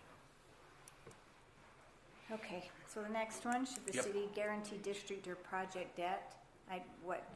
We would not suggest. I to would do say that. No, I think we've Yeah, already so we don't talked wanna about that. guarantee We, anything. no, We I we think- mostly just ask that question because we want to know where you are. So some cities would be willing to say, hey, we're going to bond up front. So Clearfield, another great example. So where their a front runner station is, they were like, hey, we're going to build these super sites, right? So we're going to make them, we're going to do all the infrastructure, we're going to make them pad ready. So as soon as the developer comes in, just build the building. And so they issued a bond and kind of did the Field of Dreams. Hey, we're going to build it and they're going to come, right? But that's a big risk because they might not. Yeah. So that's just a question to say, hey, would you guys want to do that, or just say we're going to do post-performance? And Cody and I would always say, We Post don't performance. really, Yeah. no, We guarantee don't we have won't anything. guarantee that. all right. Nice, David. I like What accountability measures should be mandatory? So accountability, that next section kind of goes into that. So, we're going to require that before we give an incentive, we do a fiscal impact analysis, or we do a cost benefit analysis. We also are going to require performance milestones. So basically say, hey, you're telling us that we're going to get X. So By this time. typically what happens is you give them a little bit of wiggle room. So a good example is, let's say someone is like, hey, we're going to build a 250,000 square foot manufacturing plant. Then say, hey, by, in 10 years, then say, hey, if we don't have 150,000 by year 12, then it goes away, or we drop from 80% to 50%, but having some sort of performance benchmarks are a good idea as well. I like that. I think recently when we had the discussions with Terra Strata, there was some concern around, them not even getting the grocery store done before they started building housing, or getting housing done before they built the grocery store. And that was one of my initial questions is, do we have any milestones that we can hold them accountable to that say, if you want funding, we want this grocery store first, you know what I mean? Or at least a Or- percentage of it or at started. least it So started. Farmington did that. What Farmington did, they had a developer, big scale, like 5,000 units of apartments and a lot, but they wanted office at the time. So they basically said, hey, for every 1,000 square feet of office, we'll give you 5 homes. So where they put AAA, So it's, like Cabela's? yeah, that whole area, right? That's what they're doing all the infrastructure for, is going to be office. And, Yeah. yeah. It's a mess right now. So yeah, for them it was, hey, for every 1,000 square feet of commercial, we'll give you, you could build X amount of residential. Yeah. That's stuff like that happens a lot in policies. And having the post-performance is really nice for you, because then if they don't hit their mark, the tax revenue still flows. If it's a property tax incentive, the money still comes to you, and then you can hold on to it. You can use it for other public benefits that are allowed in the CRA. So that's a nice option. Or you can withhold it and say, hey, if you get back up to where you were supposed to be, we'll reserve this and give it back to you. So that'd be a kind of place where we would also maybe consider clawback, right? Correct. Yeah, So that if- could be the clawback, is we're Yeah. just going to keep that money. Yep. It's easier to keep money and not give it to get it someone back. than to get it back. Yeah. You'll probably never get it Yeah. back. Yeah. And candidly, a lot of developers, right, because they want to most of them will use this in their capital stack as a way to go and get financing.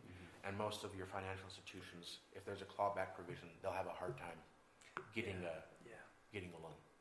Yeah. So a lot of it, it's more of a, hey, you need to do A, B, and C, and then we'll release it. So some of them will say, hey, send us the invoices or the receipts that you did this public infrastructure, and then we'll reimburse you for that. So there's a lot of things like that.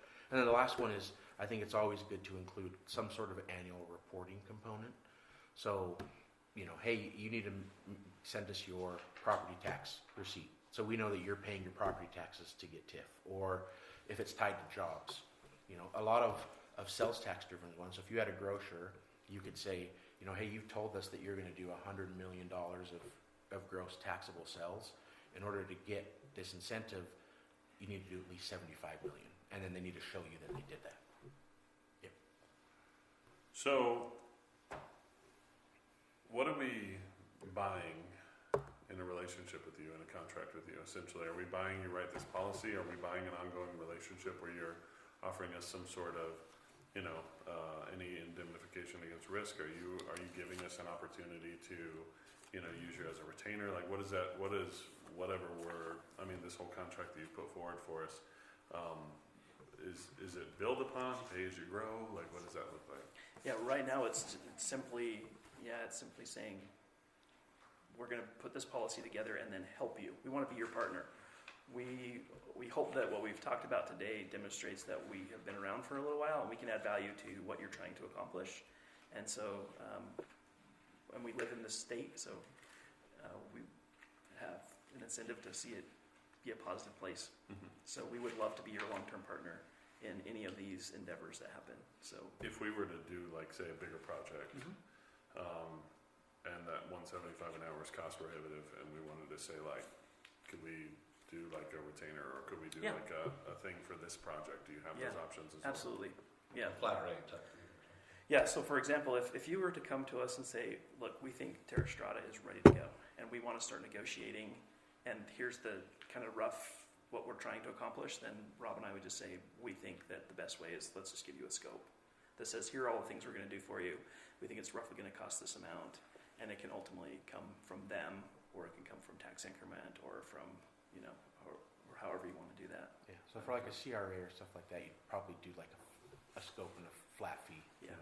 Like it's gonna be X to do this. That makes sense. We would already have our policy in place Yep. before we ever met, because one thing Yes. about them is they already did do their, we already had, we required them to do that impact analysis. Oh, okay. So they have already done that. Oh, They've good. already paid, and we already have that. Even better, because then we can review it. Yeah. Yeah. That'd be good to have I think that reviews. wasn't that Stephanie's big thing, is we needed to get this in place? If we're gonna move on, yeah, we need to let people know that we're serious, because right now we're just sort of, we've been thinking about it, but we haven't decided yet what we're gonna do. So Rob and I, we act as like, other cities have economic development directors. They have enough staff and enough tax base. We act like we want to be that for you, but on a cheaper basis than if you hired us full time. Yeah. So we can do this for lots of other cities, and we don't. I don't have any conflict of interest in this area. So we'll let you know if there ever something You arises. don't have any cows? I used to have a lot of cows, but no. What's the energy component of your company? So I do a lot of solar. Okay. Yeah. So one of the projects that we're working on right now is Auto Leaf's plant there in Ogden by the airport. Drive by it twice Yeah. every day? Yep. If you saw the solar field back there, It's huge. yeah, that was my company built that. So I don't have a tool belt, so I do the finance.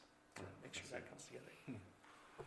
So on our agenda tonight, we have it on our agenda to make a motion to approve this, to have them, this first scoping piece that they would do get our policy, because that really is what we need to have done first. We need to get this policy in place. And then, at least when someone comes to us, then we could reach back out, and then we could pay, like we said, hourly, to say, okay, we've had someone that Yeah. has approached us, here's our policy, here's what we have ready, and then you could That's right. give us Then we can advisement talk from about it. there. Either pay if it's just something simple hourly, or if it's that's going to be a lot of work. Let's just give you a scope. Or like for a PID, that's that usually we don't pay for the creation of it. We just get paid when the bonds are issued, and so that could be something you wouldn't even have to pay for. It would just be out of the bond issuance. So We like that. yeah, Yeah, the less we have to pay up front, the better off we like it. yeah. So do you have any other questions? Well, I For wonder, them? so we did have this fiscal impact analysis done, but it actually kind of became a little bit of a moving target. In fact, they came back again.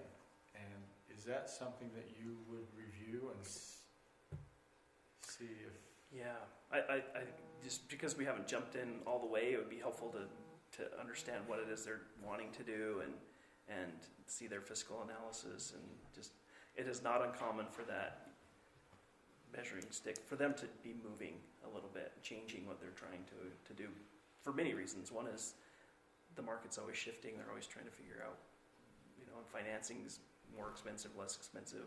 So sometimes it's just moving, and sometimes they're trying to see if, well, maybe if we say this to the city, they'll like that, or maybe, so.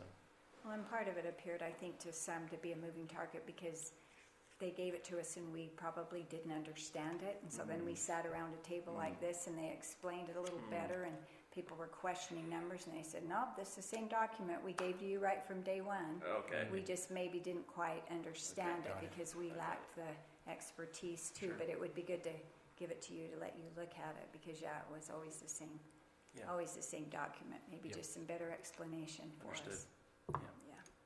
But ultimately, what makes Rob and I happy is when you say, we want to see this happen, and we help you make that happen.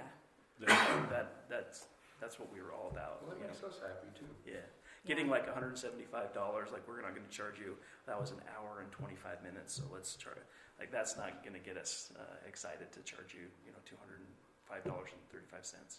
That's not what gets us out of bed every morning, but helping you solve problems, that's good stuff. So Good stuff. the first thing we would then get to is probably if, for instance, if it is Terra Strata that is coming, get you a copy of their Yeah. impact analysis that you could look at. And Yeah, and we could get with you and Malcolm or whoever and just start talking about, you know, if they're still serious and want to move forward, then we should not just review that, but let's like figure out what really we want to have happen there with them, and let's figure that out and make it happen, and so that it's not just piecemeal, but it's like let's get to the end of the road with them.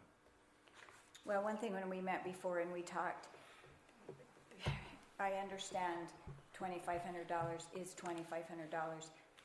Was saying that though, we cannot hire someone to be our economic development director and pay them $2,500 to create us a policy.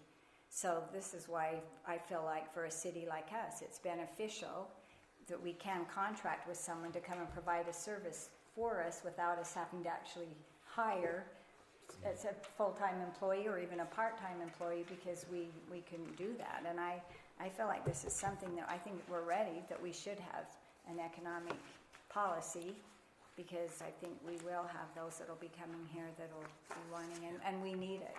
We need to have. Well, and I'm understanding that we can basically keep that to where as stuff progresses, it can be billed to who it's coming through. So we're not putting a lot of risk out front to do something like this. It's just kind of common sense to maybe look into this seriously. So if we're gonna do it, if we're serious about bringing commercial in, which we do need, in my opinion, why do we wait any longer? Well, that's what we thought too when we called them, scheduled to have them come, because we went and met originally just to see, because I had no idea what it even was, and that was the same thing I thought. We need to get going on this now.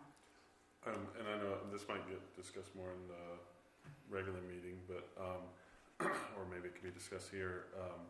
How do we come and have a relationship with you to even get this proposal? I'm curious at that. Can you speak to that? Oh, how we like? How do went we together? even? Yeah, how are you even here? Oh, sure. So I've worked with the city. Gosh, when did we start doing impact fees, Jared? Like 20 years. Yeah. Okay, so you had a relationship with us, so that's why we reached So out. I've done impact fees, and but you know, some of the other stuff I haven't done for you but can is user rate analysis. Yeah. You know, long-term financial planning, thinking about how to pay for infrastructure, and for some people, they even ask me to help them do their budgets. So it's just a broad array of services, and in this case, it's primarily been impact fees and now economic development. Well, as you know, services. we're new to the council, Yeah. and so I just want to make sure. That's why I'm curious, because you know, you have a long-standing relationship with us, as you said, like 20 years. So that's important.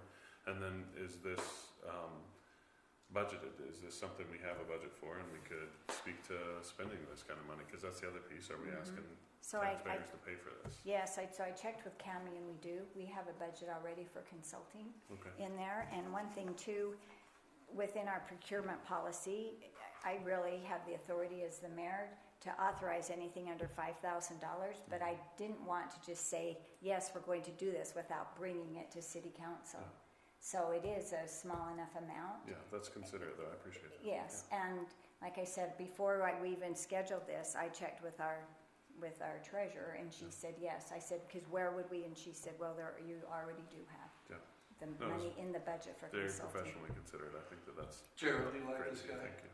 Yeah, they've done great for us. They did our original sewer impact fee, our park impact fee. I think those are all in the budget to be updated and need to be done. Can't ask him that question right in front of him. Yeah, he's for real. I actually, as I saw, I think Jared would be painfully honest with me. project, and it seemed like we had experts telling us pros and experts telling us cons, and I said, I know the guy that'll just shoot us straight and tell us Okay. and Thank you, help Jared. us. So we have an expert on our side, so that's kind of how it got set up. I I think that's an excellent way that you just presented that, as we wanted someone on our side, Yeah. because there are biases. Oh, yeah. You have someone who's coming to the project, they certainly have biases. You have maybe residents that have a bias, they don't want it. Yeah. Well, we don't want biases. No. We just want someone to provide us with the information. And So we don't that- want yes men. Sorry to cut Yeah, you off. no, but that's how it is, and that's why we thought you're an unbiased, Yeah. you don't have any You don't live skin in the here. game. Yeah. No, so you would just tell us, okay, this is what it is, this would be the best. Yeah. We just give you the data. Yeah. When you make excellent decisions, that's it. That's like I go home and think that was a great day. Help them make a If we good make a decision. really dumb decision, will you say, that's really dumb? Yes, I'll say it kindly, but Okay. yeah. There have been times when I was like, "You're welcome to do that." I don't think it will end well, but Okay. you pay me for advice, so Well, as Larry said, we're not experts in this, and so it's important that we have people that are informing us from a perspective that's, look, ultimately, every one of us are going to make a decision that's spending the people who lives here's money. And we want to make sure that we're impacting their lives and their livelihoods in a positive way. And so if we have an opportunity to, even if we have to make a tough decision, but we have an opportunity to impact that positively, we want to do it, but want to do it informed from a Yeah. perspective that's not just the guy who's going to benefit from it, but ultimately from our citizens here in Hooper that are going to ultimately either pay the cost or get the benefit of it. And Yeah. so, agreed. I think it's important that we have a trusting relationship with you. It's valuable. So I'm glad to hear that you've done work with us for 20 years. That's important. But also, we do need you to be real with us. Like, if we're heading in a direction that you say, hey, this wouldn't work for your city based on what you told us in Yeah. that work meeting, we got to have you tell us that too. Like, you got to speak truth to power. Absolutely. Yeah. Yeah. I just got a review from South Salt Lake, and they enjoy working with me. Oh, see, Oh, good, There you go. thank you, Yeah. thank you. did you go to the appreciate one it. stars too? I just want to. That's fine. Okay, any other questions for them? No, Okay. Thank you for So your time. you're, I think you did the 101 for me very well. Okay, good. Thank you. That's our job. and you're welcome to stay, all it'll be in our meeting is just a motion. If you think we And need to be there, we'll approval? stay, and if not, we'll. Do you- Go write you a Is policy. there any questions that you would have, that you I would don't ask know him? if they need to stay, let's just certainly do So will this be brought up as what do they call it, a hearing or that? No, it's just a motion So nobody approval of will the, want to ask them questions No. outside of us? No. I'm No. good with what I do. because like I said, because of the It's not- amount, it's not even, we don't have to, it doesn't have to go out to Okay. bid, we really, yeah. Okay. Okay, and then, we'll just, let you know tomorrow, and then you can just Yeah, then just let us know. write Reach out to write us. us a Cody, Rob, great contract, to so. meet you. Yeah, Thank you. likewise. Yes, thank you. Great question. Yeah, definitely. Questions. Okay, thanks well, everyone. thank you, we'll Yep. be in touch. Sounds good. Thank you. Yeah, okay, so we have some things we need to talk about Yeah. So I work in South Salt Lake. here with the rest of our work meeting. There was a few things, and we may not get to flat lots. If we don't, we'll have to do that next time. Okay, so a couple of things that we needed to talk about. Last time, we talked about our meeting schedule, and we didn't really get into that, probably as much as we could have. So that is something that we need to decide about our meeting schedule. All of you received that copy that Darren had provided from the Kaysville. So this is a couple of things. Currently in our code, we have all of that's all designated, but as Darren had mentioned, with that, when you sent us in Kaysville, it's more of a policy, Yeah. correct? That's what we're talking about? That's what we're talking about, because it goes along with our meeting schedule After and this, I this. just want a few minutes after this, we talk about this issue. Okay, yes. So, because we had talked about last time and that's a question I have for you. So currently in our code, it says that meetings will be scheduled at least twice monthly. Do we need to change that in our code? I would recommend that. Okay, so some things we need to change in our code, but some things we can just have as a policy. Correct. So if we want to change having less than 2 meetings, we probably should change the language a bit, make it a little bit more vague, that we do 1 meeting for sure, and possibly, necessary. if necessary, a second. Yes.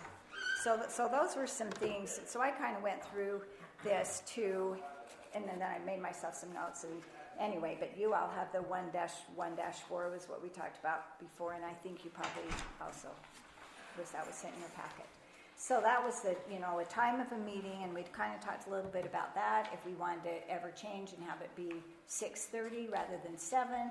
Are we good having it? I looked at Weber County, and not that we could need to change, but a lot of them start their meetings earlier. Darren can't be here until 5:30 or 6, so we wouldn't ever want to start our regular meeting any before 6, and maybe even just till 6:30, and maybe it just is, some have said late. So, And I totally want to make sure that it's accommodatable to Ryan too, because his work schedule and stuff like that, we have to make sure that reasonable for him to get here. Because Yes. if we go too early, he cannot possibly make it. That is not something we want Yeah. to delve into. well, and I think even from talking to staff, sometimes it's difficult for them because the office closes at 5, then they're just waiting around till 6 o'clock, that even if we possibly started work meeting at 5:30. I think Ryan could accommodate that in talking to him. Because Yes. he's still tied up down there till 5:15 most of the times. But he felt like by 5:30 he would generally be able to be here by Yeah. that time. And then have our meeting start at 6:30. I know that's only a half an hour early, Half but an it's hour, still, half an hour, yeah. well, it is, and it's, it gives them time to get the office closed, everything set up. I don't know, does that work with your schedule?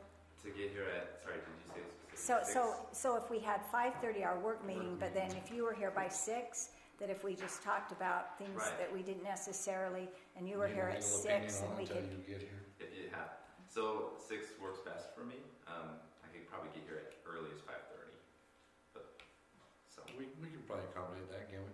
Because if there is something that we need a legal opinion on, we would can wait and have delay that at it, 6. put it on the I agenda. would like to get legal opinions as much as possible, not in the public, so not in work meetings, but in work meetings as compared to on the dais. Yeah. That's, Well, I think that's the best place to hear it. I So. totally agree. Yeah, and then it kind of gives time for some discussion, Right. rather than, yes, we still have discussion up there, but it's a little more informal Ironed out. questions asking than. Yes. Well, we can wait, and Ryan will be back on February 5th, so this isn't anything that we need to, because it's not on for a vote tonight or anything. This was just a discussion, and so it's something that, we could maybe then tentatively have something maybe changed in our code that we could present with Ryan next week, and in our meeting in 2 weeks. Yeah. I think meeting for the sake of meetings is not necessary, so I like the idea of having a one standing meeting and then an option for the second if we need it. If Yeah. there's things that we need to put on the agenda, just calling a meeting for the sake of meetings That's doesn't an make easy sense. fix for you too, right? That should be. Okay. Well, and sometimes too, like there's 2 different conferences, there's the Utah League of Cities and Towns, and sometimes it's hard when you've been to a conference Tuesday, Wednesday, Thursday, and then we come right to meeting Thursday night, or sometimes you've already felt like you've already had 3 days of meetings that week. Do you necessarily, if there's not something specifically that we're doing? Well, then a lot of cities alternate their city council with their planning commission, to give the citizens an opportunity to attend more than one thing or to be involved in more than one thing. And so when we have multiple stacked up meetings, it can be hard for people to attend multiple things. Yeah. Well, and when I also talked to Cami too, who's the treasurer, because usually what would happen is we would have our 2 city council meetings, then we'd call an additional meeting for a budget meeting. Well, then we were having 3 meetings rather than 2, and so you'll see on here, which we wouldn't necessarily call them a budget meeting, but then if we could use maybe our second time for a budget meeting rather than having a 3rd meeting for the month, because we hope our residents come, even when we're just only talking about budget. That's really a good time for them to come, but that's 3 times. Plenty have that, so. Right. Okay, well, that could be something then, we could possibly then, so that would need to be a change then with our code, is then it sets that, well, it just says time of meeting, but they never ever listed a time. It just had at least twice monthly, but we could change that. And so, because they said how our code currently reads is a work meeting may be held on each 5th Thursday. Well, we don't do that. We have a work meeting before, so I don't know if when they created this 25 years ago, if that's what they did. I don't know, but that's never been updated. It's never been something you held to. No. You can brush that up for us. Yeah. And then also it talks about to appropriate media representatives, and on another page too, it talks about that it has to go to a newspaper at least one newspaper. Well, we don't. We don't publish it in the newspaper anymore. So there's really probably no reason to have that in our code, that we have to publish it in the newspaper, because, And our code could refer to a policy as well. okay, So that's another option. I think Kaysville does that. That Kaysville policy is pretty thorough. so their code then just pretty much It says, reference references it to the policy. That's an Okay. option. That would take a little longer. Yeah, We want simple. Yeah, simple would just be to make the fix about the 2 meetings. That'd be easy. okay.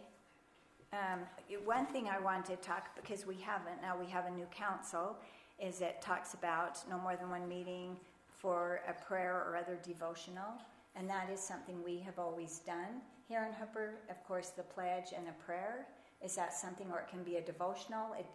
Is that something you're still interested in, having a prayer or a devotional at the beginning of our meetings? I mean, I think that it's, to me, a very valuable part of who I am and the authority that I appeal to. So I think that it's necessary that we continue in that tradition.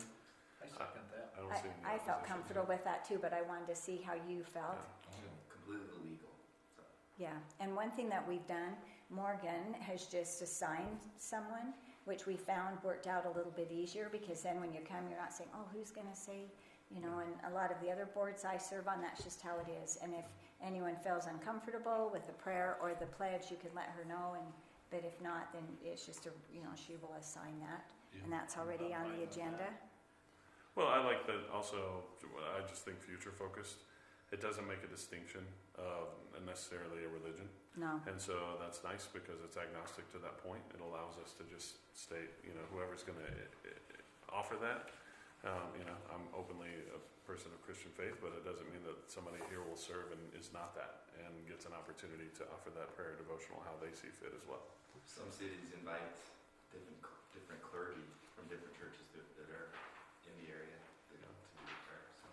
I think somewhere in our code it said something, if we did that, we had to give them so many hours notice, or I don't know. There was something that I thought, okay, maybe that's something we want to keep in there. Maybe I don't know. Seems like our code said something like that. Anyone can request to give the prayer, and then they had to give us a certain amount of notice or something. It says no individual may request it more than once in a year. Like if you absolutely want to do it. I think that just prevents us from capitalizing a message or proselytizing from the days. Yeah, makes sense.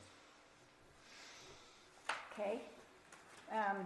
And so down here, just some things I'd highlighted that I was hoping that we could maybe set some parameters with, because certainly other items may be added at the discretion of the mayor to council members.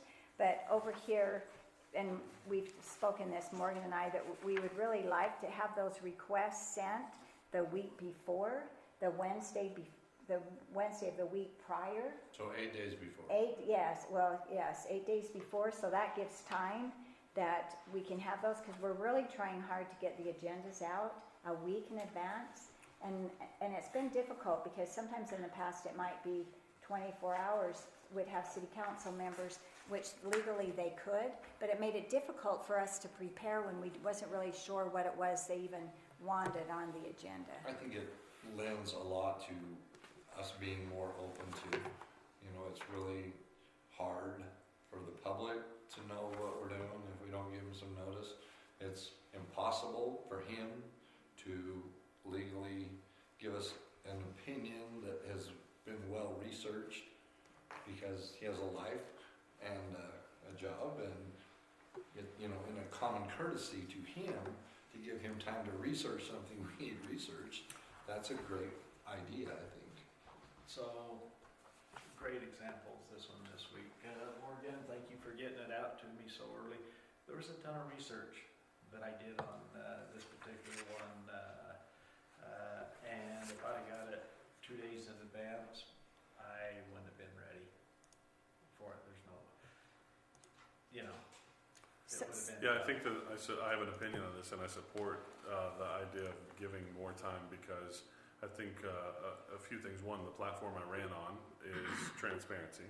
And I think we have an opportunity as government officials to be as transparent as we can with the public. Also, a commitment that I have to my peers here, which is I don't want to surprise anybody. If I have something that I'm going to put on an agenda, I don't want to do that in such a way that doesn't allow them the full preparation to speak to it, to vote on it, to have a discussion about it. So I think it's a professional courtesy to my peers as counsel, co-counsel, but also our attorney to be able to do this and know that we're asking for counsel and as we make decisions. So we want to give him the best time to prepare for that.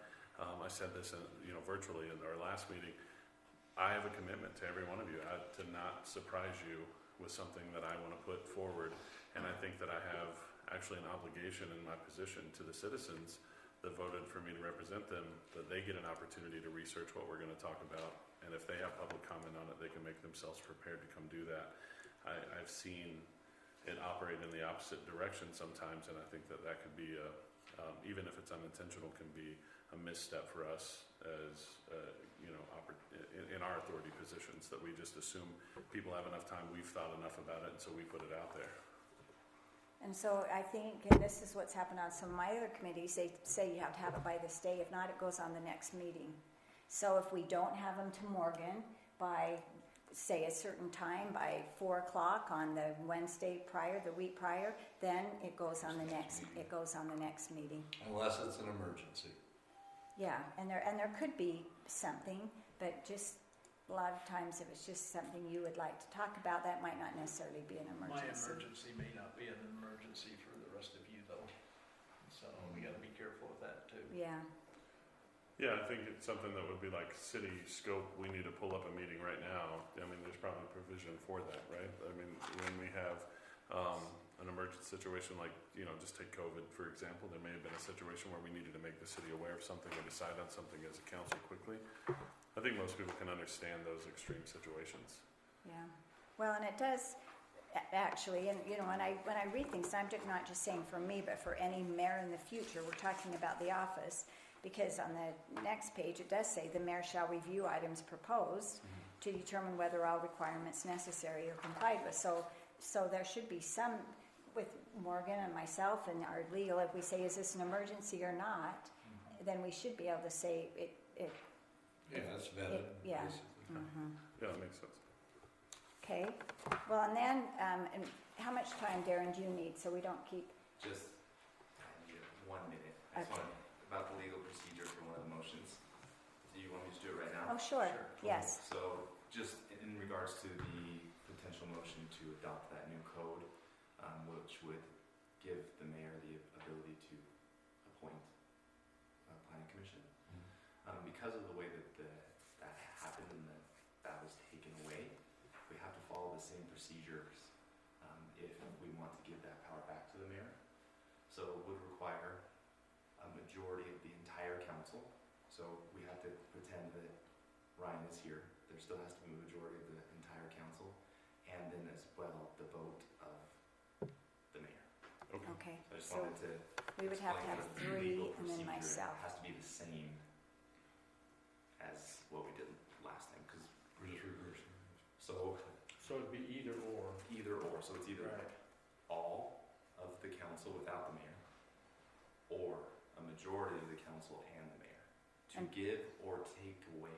And because Ryan's not here, it couldn't be Unanimous. unanimous, so it be would have to everybody. be the majority with the mayor. Okay, No, that's all. That was Okay. just that quick. I just wanted good, to I'm explain glad the about it. Hey, well, thank you. Yes.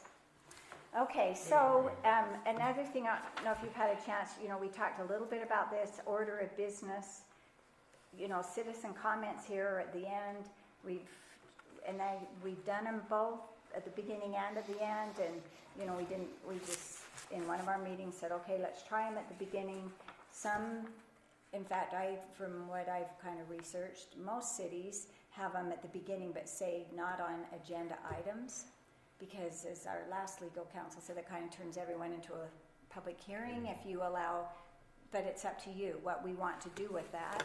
And one thing that I did bring tonight is we have a little, and I'm going to announce this at the beginning, because none of us like surprises either. They might come up and say, okay, well, Morgan, can you do this and this? And well, that's not really fair for him to call out any one of us or Malcolm. So I put, there are some index cards. So I'm going to announce that if they have a specific question for any of us, they're welcome to come up and make their comment. But if they would please note it and then just come up and give it to us with their phone number, then we can get back in touch with them. Because sometimes it's hard to answer their question right on the spot, and public comment, like I've heard it say, is public comment, not public conversation, and I tend to do that as well, so I'm going to try to do better with that. But so what are your feelings with that? And again, this is something that just so by next time we could maybe have some of these, and then we could, because this isn't for a motion, this is just a discussion, but then we could have some of this ready for our 5th meeting. You know, and I've only ever seen it done the way it's doing when I've been involved, so you guys would have better input on that than I would. Yeah, what's your take? There's been a time or two that it becomes a discussion. You know, I think if we're asked questions and they expect answers, then it becomes, maybe it could even be a debate kind of thing. We want to avoid that. Okay. So I've served on the council before. It was done the latter way, where public comment was available, things not on the agenda, so we don't create a public hearing. We do open public hearings for things where we want to solicit feedback and get that. I think it's a right of a citizen to be able to come up and talk to us. They should be allowed to come and share their comments, and I don't think we want to restrict that in any way. People should be allowed to come talk to us. It's a measure of our professional decorum that we restrict ourselves from speaking back to people. It's hard. It's not natural to do that. But I think we get an opportunity to explain, and you can explain as the chairperson. I'm sorry, Mayor, I'm not telling you what to do, but as an option for you could be to explain as the chairperson of the meeting to say, you know, we won't be having open discussion. We're welcome to hear your comment. We can thank for comments, stuff like that. But it's my recommendation that we not allow this to become an open floor debate. We want to give citizens an opportunity to communicate with us, but those things can quickly devolve, and they can be very passionate things. Another thing, like you said, if we're not prepared to have a discussion on something and you get called on the carpet to answer something, it doesn't give you an opportunity to give a thoughtful response to that citizen. And so you might, in the moment, be swayed from a perspective that you've already established your position on, or been, you know, done good due diligence, but emotion rises. Or B, you might be put in a position to answer to something you're not quite prepared to speak to because you feel it's your obligation. And I feel that we have to be careful of that. We are voluntarily public servants that are trying to do our best up here, but none of us are like lawyers and litigators other than our lawyer. And so I don't want to say that we're like professional debaters either. We don't want to do that. So I agree with opening the public comment. I don't care if it's before or after, but I personally think that we should restrict it to things not on the agenda.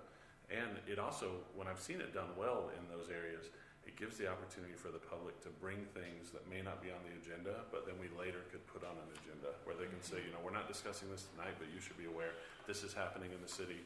And now we get an opportunity to take that back and go research it and try to get it on an agenda to discuss in the future, or make a public hearing if it needs to be, things like that. That's my opinion. I did hear it explained too, and one of the trainings I went to, that what they're doing is it is a city council meeting where we come to discuss things. Yes, we want our residents to come. We want them to feel welcome to ask comments.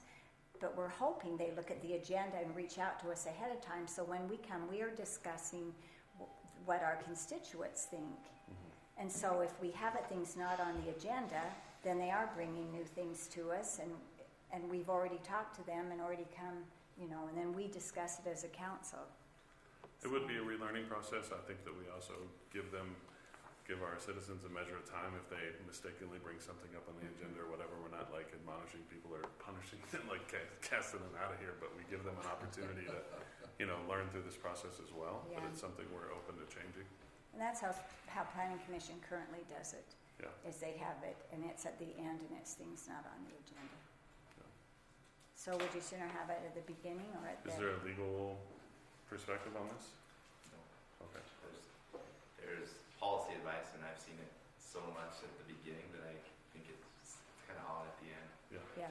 It's just odd. Most I've seen cities do it at the beginning. Yeah. It's just not on agenda items. That would be you all get to make that decision on it. Fair. Is there any legal precedent that we've heard for the public hearing thing? Is that fact? Is that in for public hearings? We're only supposed to have public hearings for certain situations by code. And the code will dictate when that needs to happen, and I'll be advising on that. I I guess my question is, by action, if we're allowing public comment on things on the agenda and we're speaking back and forth, is that effectively a public hearing? No, Okay. I think they can come in and talk about whatever they want. If you open it up, it becomes a public forum, so we wouldn't be able to limit what they can talk about. Yeah. Understood. So they can talk about it. I would agree that we should not be having conversations during that time. Yeah. Okay. There you go, Mayor. I know. I have big notes last time and still don't do it. Okay, well, so maybe then that's something we can talk about next time when Ryan's here. Maybe have that on to vote on, even some with this.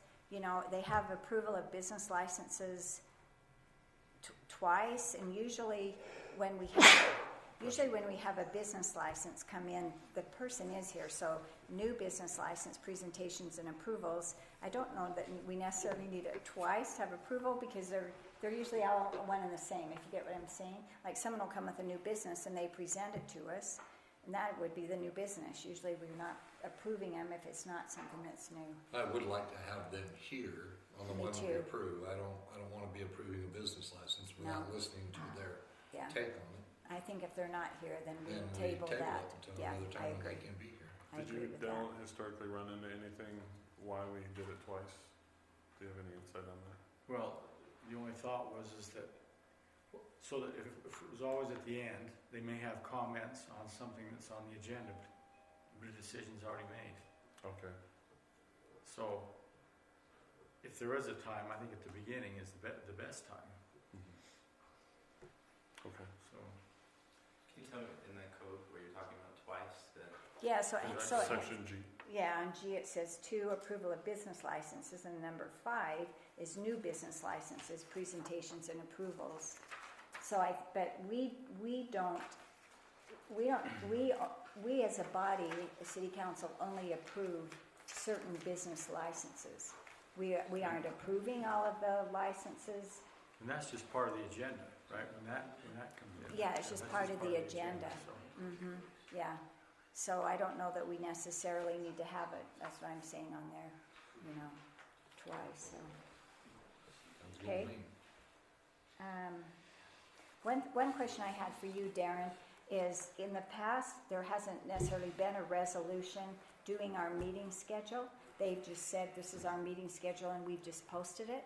Do you recommend that we do a resolution posting, saying this is going to be our meeting schedule? there hasn't been a resolution in the past? Usually it's just, Yeah, that would be fine. A motion approved would be fine. okay. I don't think it says it has to be by resolution. It has to I be know by some resolution cities do a resolution, but some cities do resolutions for a lot of, for everything. for everything. Yes, that I Some did that. don't. So like Kaysville's an example that doesn't, but Layton does. So Layton would do Yeah. resolution. But let me look at the code specifically for that. Because it just says, notice of meeting shall be given at least once each year.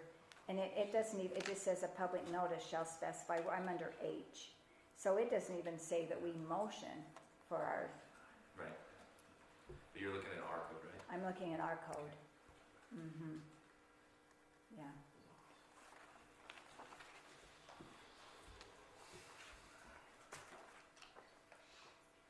Yeah. I'll Well- need some time. Yeah, okay, because we have, okay. Any other questions on any of this? And then, I thought there were really good things I went through and highlighted a lot of things on this Kaysville. So maybe give a little more time to see if you want to, end up having a rules of procedure and order, or if you're fine just with Well, our, that's what you've been saying, G. When I asked you what section you were talking about their. no, our I'm code. talking about our Oh, code. you're our code, okay. Our code. Wanted to make sure. Yeah, it's under 1-1-4 meetings. Okay, So when I say G, it's just ours. got it. Yeah. Okay, any other on that? Okay, maybe we'll just, how much time do you want on flag lots? Maybe not enough time now to do them? Do you want to do flag? What do you have left? Well, so the only other thing was just council reports, and I just, You can go ahead and Well, and I prioritize don't- that. I don't even need to. So this is something that I've seen done in other cities. And so I just gave you, you've probably seen these sometimes. I have one in the packet tonight that's just a council report. That is just one. So this week I actually attended a Weaver Fire District board meeting. So I had just typed up, just as an example, that if we want to do that, I'm not saying we need to, but sometimes it's helpful. And I didn't have it ahead of time to have it in the packet.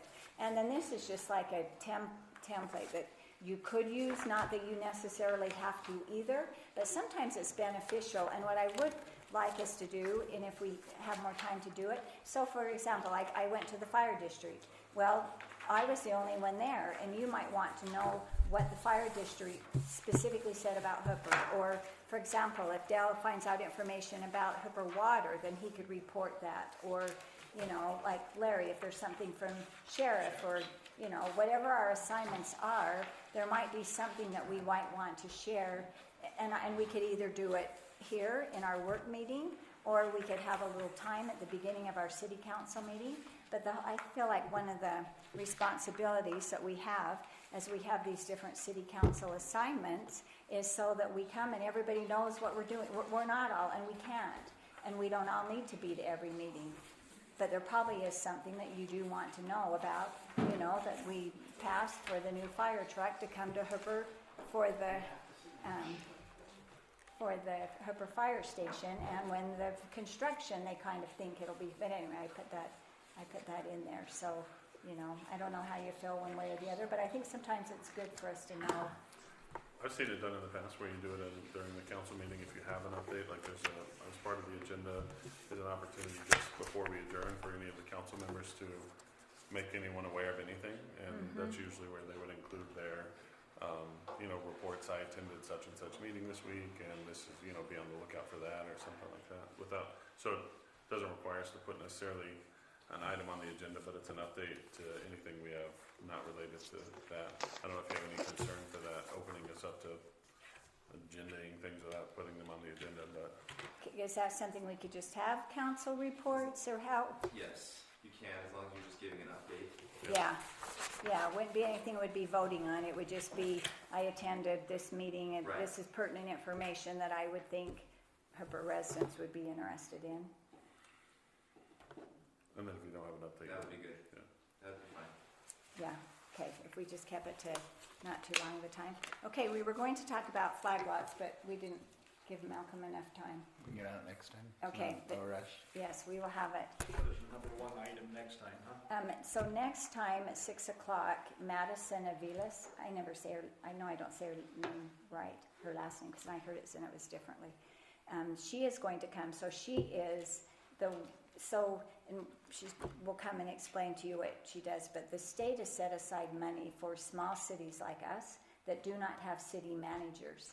And so they have in place this, it's local administrative assistant that comes, and so she's been really helpful when we did our moderate income housing plan. She helped us with that. We don't have job descriptions for all of our jobs. She's helped us with that. Lots of things. Morgan, the what? Yeah, we call her all the time, and so she's going to come on the 5th at 6 o'clock and just introduce herself, tell some of the things. So that was one thing. I was at a meeting today, and they said they are funding that program again to do that because it is helpful. Did they reverse the, sorry to interrupt me, did they reverse because I know they were going to cut funding from that program. They cut funding last year some, they think, and it was about $500,000. And so this year they're thinking they will put that money back in because I can't remember now, there's 200 and something. We have a lot of cities, and you would think everybody would have city managers, but they don't. There's only maybe 87 cities in all of the state of Utah that even have them. So she is really beneficial, and so she's going to come and do a presentation. One of the motivations for having Madison come was when we completed our moderate income housing report last time. We found it a little bit difficult to continue to speak to the prior strategies. Some of them felt like they're good strategies, but we've completed them. So she was going to talk about the process for getting rid of an old strategy and implementing a new one. So that would kind of be where your guys' insight would be helpful. I like that. She is really helpful. We really do rely on her all the time, and she has been a city manager previously, and they have one for each of the different regions. They divide them up, and she's the one that's ours, and she has helped since I've been mayor, from day one. When they introduced her, I went up and asked her if she would come and help her, and she really does. We rely on her all the time. So, okay, but we'll give Malcolm next time. some time to Recording talk about stopped. progress. Okay, thank you. We'll move up and.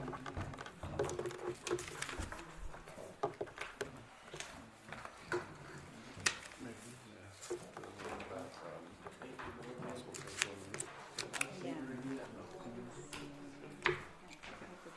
It's on the agenda if we want to.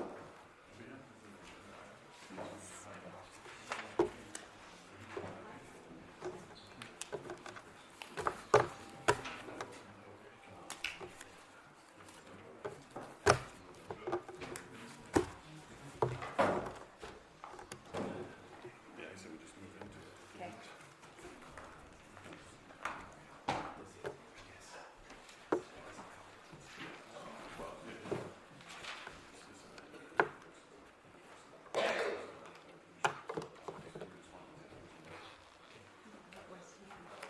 Pretty good.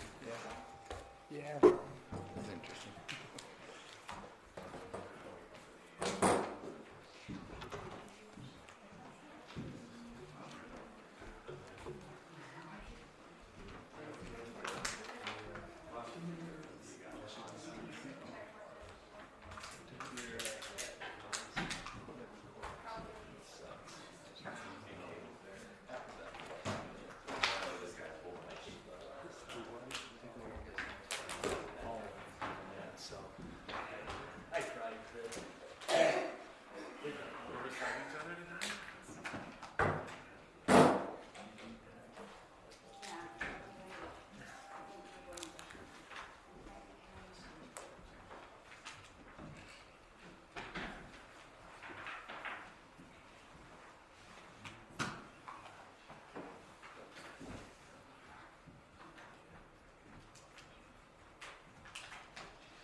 Recording in progress.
We would like to welcome you to our Hooper City Council meeting. It is Thursday, January 22nd. I am Mayor Sherry Bingham and I will be conducting this meeting. We are going to go ahead and have an opening ceremony, a pledge allegiance by Councilmember Hancock, and then a reverence by Councilmember Fowers.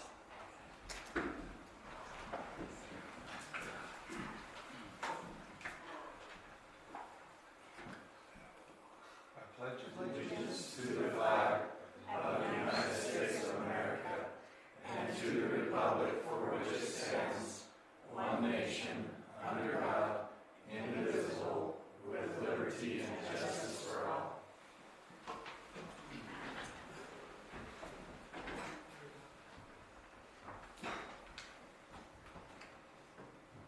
Our Heavenly Father, we're always grateful to come before Thee in prayer and give thanks unto Thee for the many blessings that Thou hast given us. We're always grateful for the example of Thy Son and His willingness to do all that Thou ask of Him. And we ask that each of us may have a desire to do our best and follow His example. We pray, Heavenly Father, that Thy blessings might be upon this meeting tonight. As we review those items that are important to this city, that we'll have a clarity of thought and mind, and that we'll be able to express ourselves in such a way that it will be clear. We want to thank Thee for being able to meet in such favorable circumstances here in this city council meeting. The fact that we as citizens can meet here and review those things that are most important to our lives. We're just grateful for these opportunities we have because of the freedom that we have. We pray Thy blessings to be upon this meeting, and we say this in the name of Jesus Christ. Amen. Thank you. As far as upcoming events, I really couldn't think of any, so I thought I'd just give a real quick update on the fire station that's going to be built in Hooper. The address of that fire station is 5404 West, 5500 South.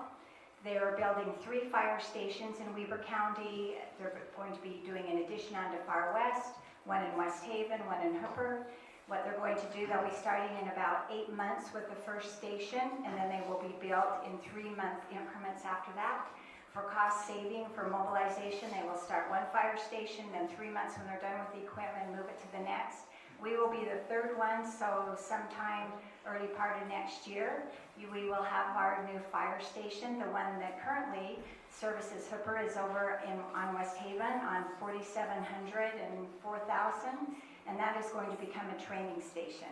And also the meeting I was to, they passed a resolution for a new fire truck, and that new fire truck was actually for the station in Hooper. So I thought that was exciting news to be able to hear that.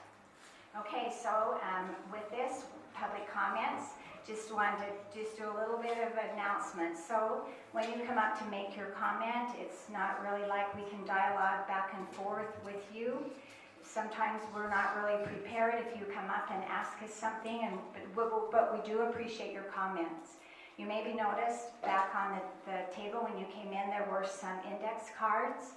So if you have a specific question or issue that you would like someone from the staff or any of the city council to get back with you, if you wouldn't mind just writing your question down with your phone number, your name, your information, then you can give it to us or give it to our city recorder Morgan, and she can get it to the necessary person so that we can be better prepared to be able to give you more of an intelligent answer maybe to the question that we weren't prepared to answer right on the spot. So with that, we are going to open the time up for public comments. If you'll come up to the microphone and state your name. You have 3 minutes. Morgan will give the time. And we recently we're down at the Capitol, and they gave us this really nice thought that we want to start incorporating here in Hooper, that it says, challenge ideas, don't attack people. Speak your truth, but do it with dignity. And we thought that was so good, that's what we really want to start here in Hooper, is it's fine to always challenge ideas, but we're really not to come here to be attacking people. So with that, we'll open it up, and like I say, if you'll come up and state your name, and you have 3 minutes, and Morgan will give you the time so you'll know when your time is up.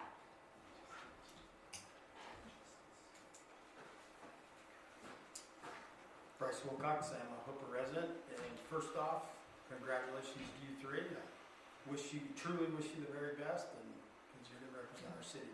A couple things I want to talk about. The first one's the tomato jam. I heard that could possibly on the chopping block. It got canceled for whatever reason on Monday. But I guess my question to you guys, have you ever been to one? Do you know what it's about? Do you know who it serves? That kind of thing. Let me give you a little bit of background. It started 4 years ago. First off, it was actually implemented in one of the criteria to help our city get a designation of a clean, healthy city. So that was used. So it is a city-sponsored event. Totally self-funded by Amanda Prince. She pays for all of the refreshments, that kind of thing. As far as participants, we've had 2-year-olds all the way up to people in their 80s. On a monthly basis, on the 3rd Monday of every month, these musicians that are from Hooper and surrounding communities get together. There's usually 8 to 12 of them. They get and spend 2 hours and play all kinds of different instruments. Dale's been there, he's witnessed it, and it's a really good time. They enjoy it, they look forward to it. As far as your concerns about electricity and that kind of thing, I promise you that what they're paying in the utility tax would more than cover what's being used here, because they just use the one room. There's probably been hundreds of people that have participated, because we do one about every other summer in the park with food trucks and that kind of thing. So I'd encourage you to support it. It's something that was put together, that's put a lot of time and effort into, and people enjoy it. The second comment I want to make is on your agenda you're going to change, propose change to the Planning Commission. My recommendation is, obviously it's just a recommendation, is I know you want to give back those duties to the mayor, give them back to her, but why take some experienced people?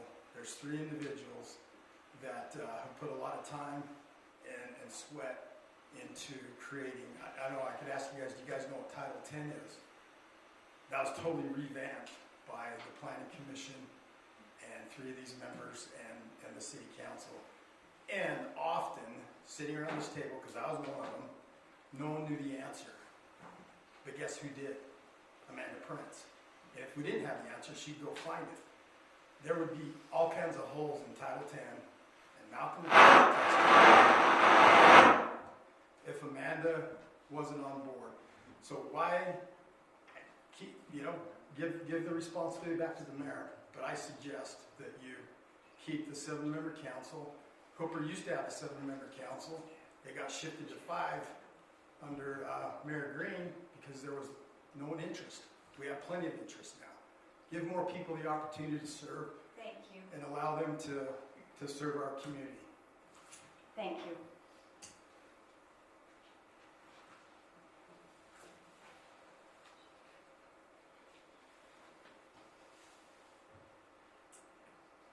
Okay, seeing no.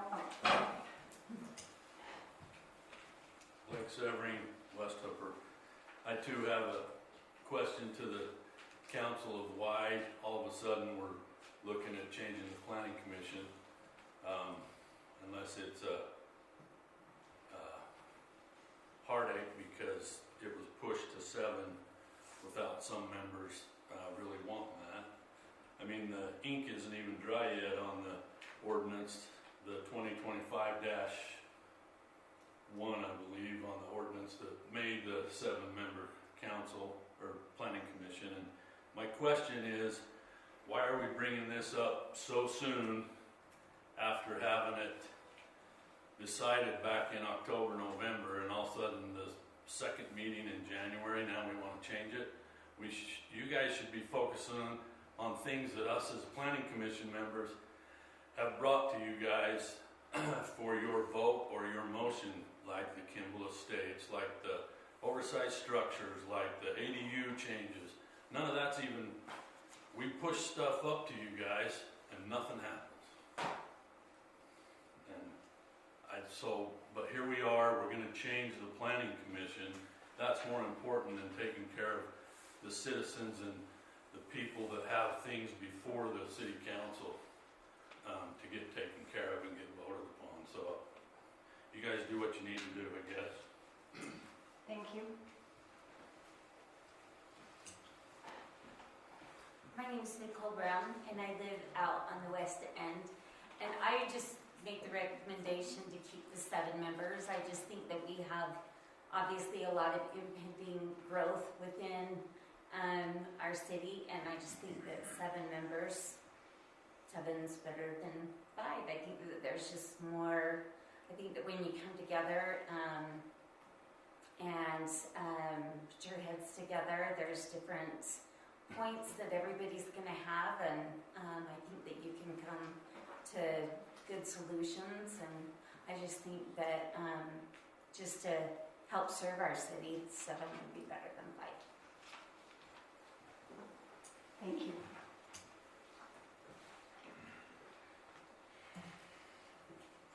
Hello, council members and mayor. You know, I'm turning, my name is Brian Murrow, and you know, I'm turning 55 this year, and out of 55 years, I worked 45 of them. I've been an employee, I've been a boss. One of the first things I learned is there's no place for drama in the workplace.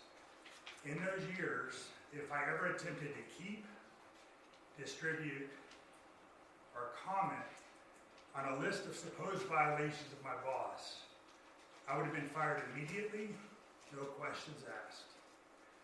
Personally, I've had enough of all the list making and crap they've done. I could read a list of things the planning commissioners have done. It includes allegations of assault, sending hateful text messages to council members, audio clips of conspiracies to remove other commission members, and undermining the authority and the credibility of the mayor to publicly harm and shame our city.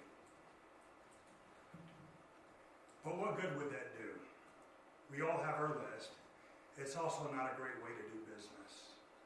Hooper City is a business. The council and planning commission members essentially are the employees appointed and elected to help the business function. We cannot remain members who seek to destroy the business from the inside because they won't work with other employees or the boss, who in this situation is the mayor. We hired, elected you to do a job. It is clearly obvious during the election that the public does not want the drama that's plagued our city for years. We didn't vote for them as council members, and we don't want them on the planning commission. We want something different, and you are in a position to make that happen. We want our city to succeed, and that can only happen if we have better representation. This isn't personal, it's a job. Get rid of the people causing all the problems so our city has a chance to succeed. Most of all, give our mayor a chance to serve without the drama and the people who constantly lie and accuse her of things that she didn't do. We don't need council members who have facts in their head, or ones that cannot focus and put the city first. This includes removing planning commission members who have proven themselves to be problematic and who directly oppose the representatives elected by the people. You and the mayor were elected. The commissioners were not. You have the right to remove them if you so choose.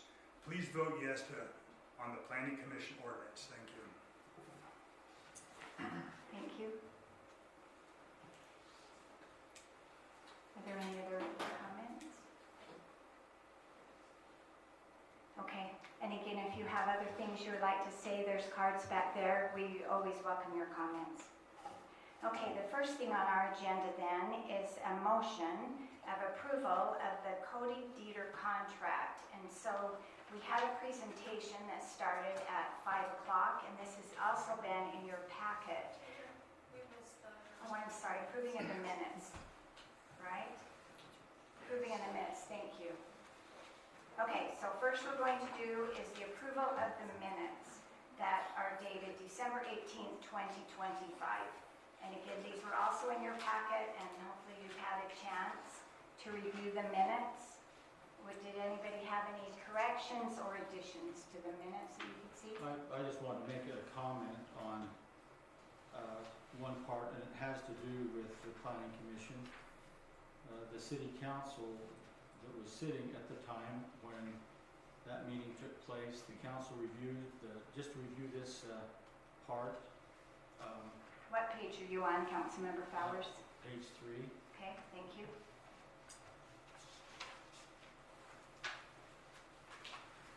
So it would be 8B. There's a motion and approval of an ordinance, an amendment to Title 10, appointment and term of office for the Planning Commission. And again, I just wanted to review that the council reviewed the proposed changes with the selection and interviewing the new planning commissioner, and the removal of planning commission members. The council members spoke on keeping the language in paragraph 5, but spoke on keeping the language in paragraph 5, but spoke on changing paragraph 3. So the council discussed that, and a motion was made to that effect, and I just want to make reference that that was recorded in the minutes, and to see if, what we do with that in this meeting tonight. So did you have any additions to these? No addition to that. Okay. I just wanted to review that was Okay. presented in the minutes last time, and that was voted on and approved. Okay, thank you. Does anybody have any additions, not additions, but corrections to the minutes? Okay, if not, then I'll entertain a motion to approve the minutes. I'll approve the minutes dated December 18th, 2025. The motion was made by Councilmember Rappaletto. Is there a second? I'll second. Second is made by Councilmember Craig. All in favor? Aye. Okay, motion passes. Okay, now I was getting ahead of myself, so I'll go back to what it was as far as the Cody Dieter contract. So again, this was something that was in, if any of you happen to print off the packet. So what this is it is an economic development policy. And so we would be contracting their services. There is money already in the budget for contracted services, and they would create an economic development policy for us. So if ever we have a business, a commercial endeavor, or someone that approaches the city, so that we would be able to have something that we could say, this is what our policy is as a city. Most other taxing entities do this, or special districts, so they have some kind of a policy. So when someone approaches them, they have something in mind. So does council have any questions or discussion on this economic development policy? Well, David's going to be able to explain it probably to those of you out here the best, but David Harris posed a question, are we going to do anything with this at our last meeting? And I kind of had the same idea, and that question was answered tonight that, yeah, in my opinion, this is a must that we need to do.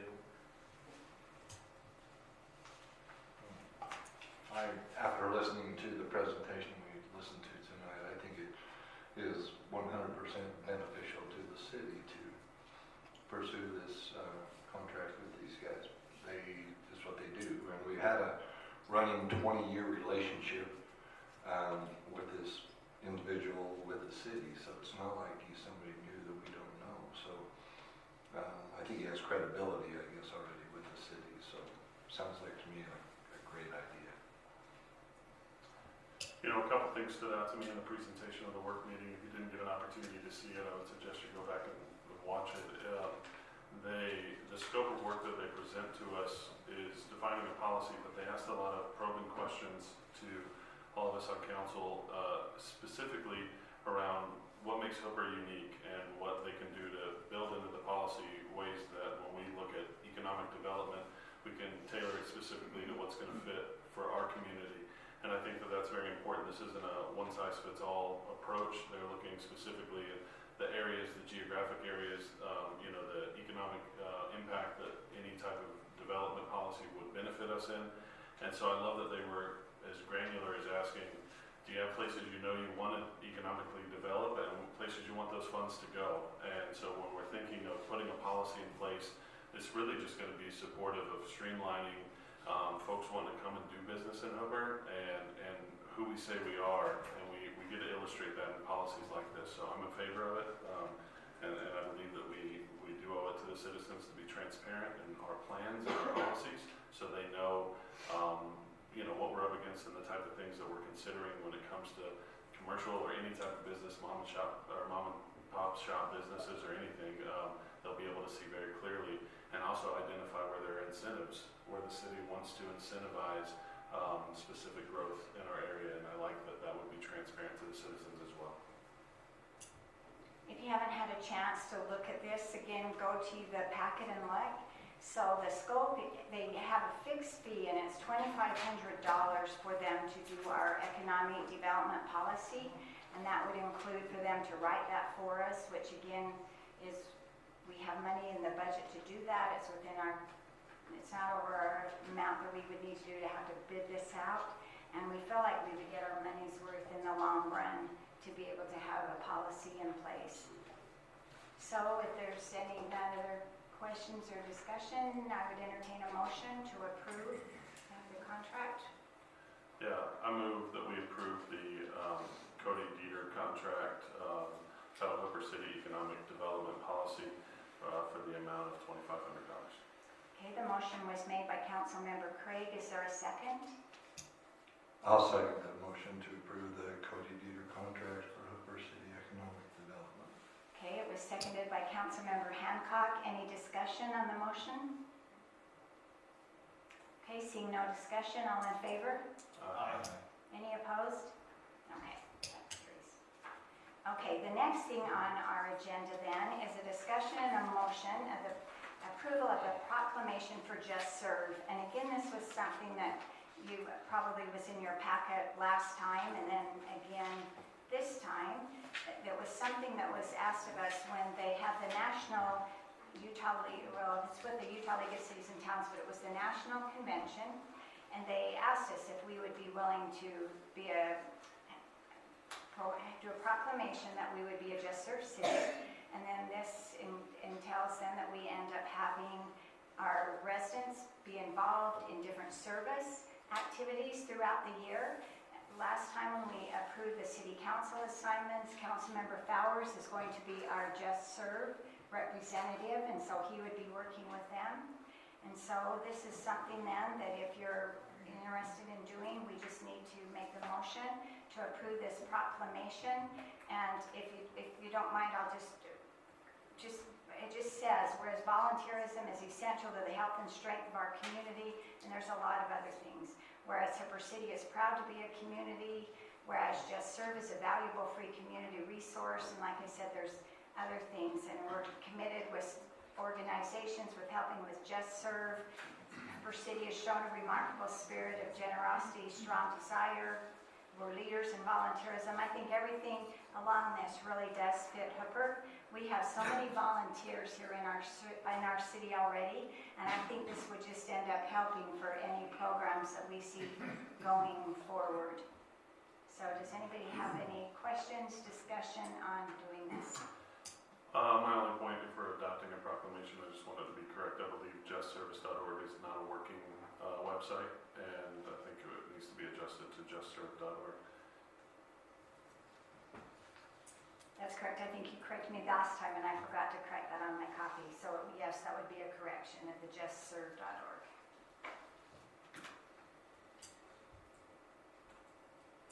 Any other questions, comments on this? Okay, so this, we will have a motion in a second, but then this is something that we will do a roll call vote to do this. I guess, does that matter if Ryan's not here? Can we still? Okay, so is there someone that would like to make the motion for this? I'll make a motion to approve the proclamation for justserve.org relative to our discussion. Okay, the motion was made by Councilmember Hancock. Is there a second?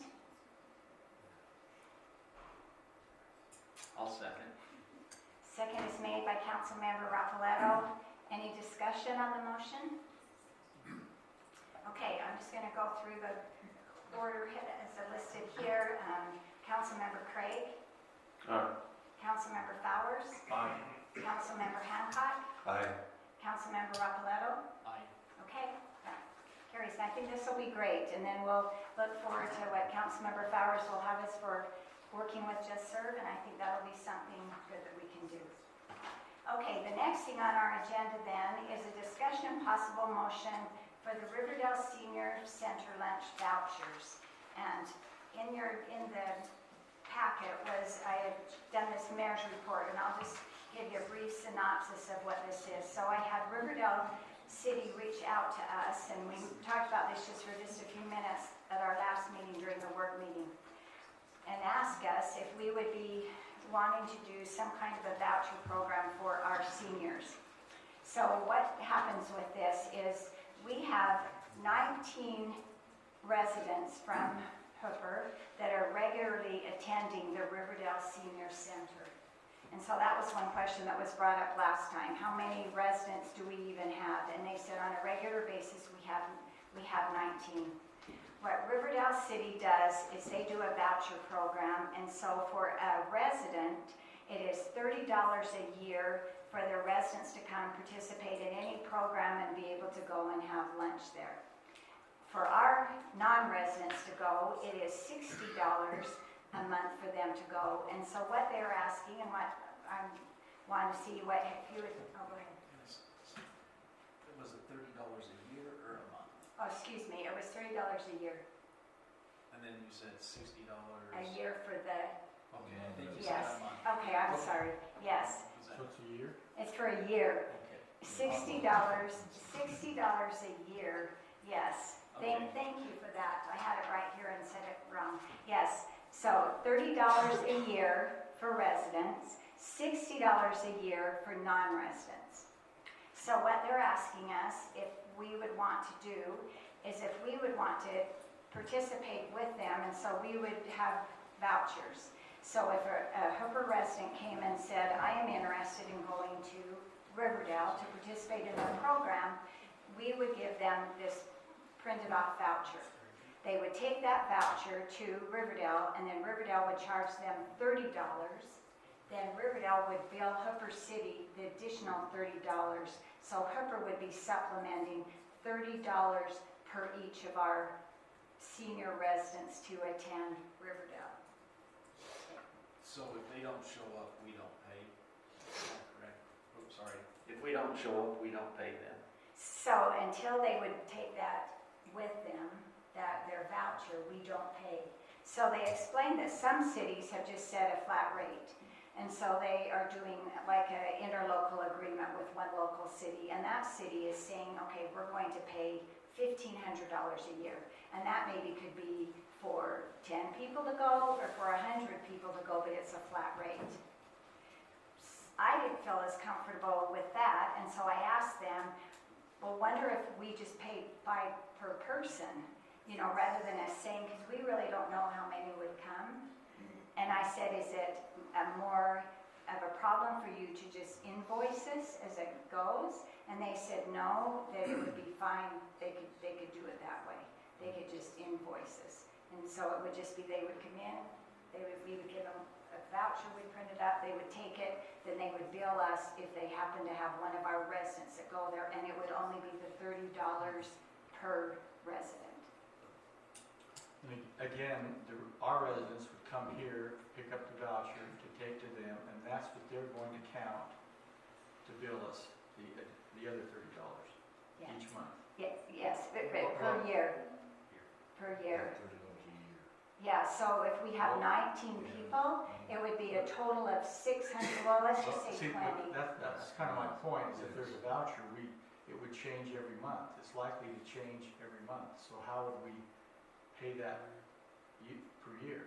So for example, if I went there and I came here first and I got a voucher, then I went to Riverdale, and so I was signed up for 2026. So because I had that voucher, I would pay Riverdale $30. Then Riverdale would turn around and charge Hooper $30 for me. So Dale's question is basically then, if we give them the voucher, we have signed them up for the whole year, basically. So it's not per week they go. So if they only go once per year, we're still gonna pay for the whole year. Pay the $30. And this may be a dumb question, and I'm not really in the know. Why did we used to do a senior meal here in Hooper? Why did that disappear? So Weber Human Services received funding in order to be able to, it was Meals on Wheels, but it was through Weber Human Services. They get those through grant money, and that ended. And so Councilmember Hill and I went to a few of these meetings, and they said, okay, we're gonna start doing away with senior centers. So they could still come here, but they weren't going to pay for that any longer. So our residents were going to have to pay, or we were going to have to pay. And so we had decided at the time, and we ended up getting some donations. So if the residents, we had enough donations that we were doing 1 meal a month that was paid for by donations. The city was paying for 1 meal a month, and it was $15 a resident. And so in our last year's budget, we put in $1,800 to cover those meals. We were doing those, and then we figured out it was when, October-ish, we stopped having, we only had 2 or 3 come, and they decided they no longer wanted to do it. So we aren't doing meals here anymore. We also have an interlocal agreement with Roy that we pay, because we also have a lot of our residents that go to Roy on a regular basis, and we pay so much per year to Roy. This is not, we're signing our local, this is just a resident by resident basis. So will we still have the one with Roy in We place? still have the one with Roy, and it's interesting when you see the numbers, we have quite a few, if not more, that go to Roy, because they can go every single day. And they go, and they have different activities for them, and they have meals. Has anybody ever inquired of the ones that go clear to Riverdale, so I assume that's a further drive, why they don't just go to Roy? It's really interesting. They check meals.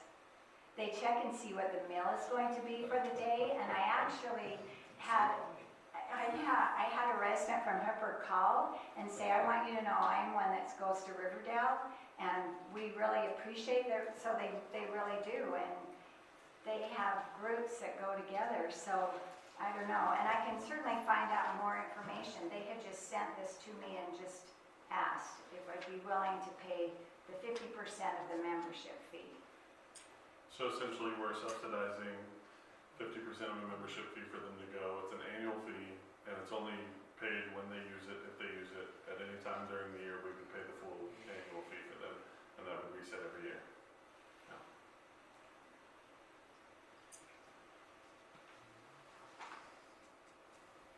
This isn't, we don't need to necessarily decide today. This is just something, and because our residents are going, and it's probably still a pretty good deal for them when they go.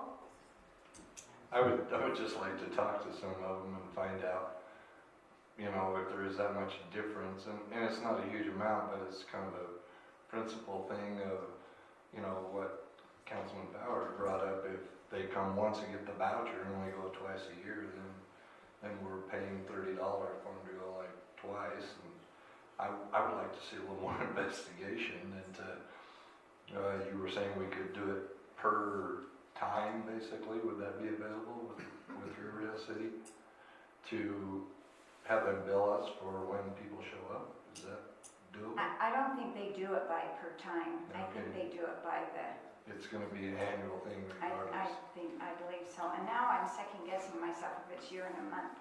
So I would probably better check and Let's make find out. sure that. Yeah, Let's we need make more sure that, and information. your report it says per month, but the other piece I'd be curious of is, we mentioned that we used to pay like $1,800 a year, and then we had some donations for what we used to offer. I am curious if we still have that as a budget item. Is this something we'd be adding to a budget item? And then additionally, if it is possible to talk to them about an interlocal agreement, that if it was comparable to what we already had budgeted, that we can say, we've got this, we can send 20 seniors or whatever the amount is that we make an agreement with for the flat budget, and then can consider if we need to go above that, if people are utilizing it more. Yeah, in my report, I do have it written down here as yearly, but I'll check and make sure. And I can certainly refer you to the person that called me and said, and he suggested that we go and check it out and see. Some of us could certainly go and be seniors and are at the age we fit. Some of you aren't. Some of us are old enough, we could go. So that would be something that we could go and see and check it out and see what we think, maybe perhaps before we vote. Sounds good. I think I would prefer that. So do you want, because this is on the agenda as a discussion motion, do you want to, or a possible motion, so because it's a possible motion, we don't even need to make a motion, do we? No. Okay, let's just do a little more research into this then, and maybe we can do a field trip and even go up there one day and check it out and see what we think.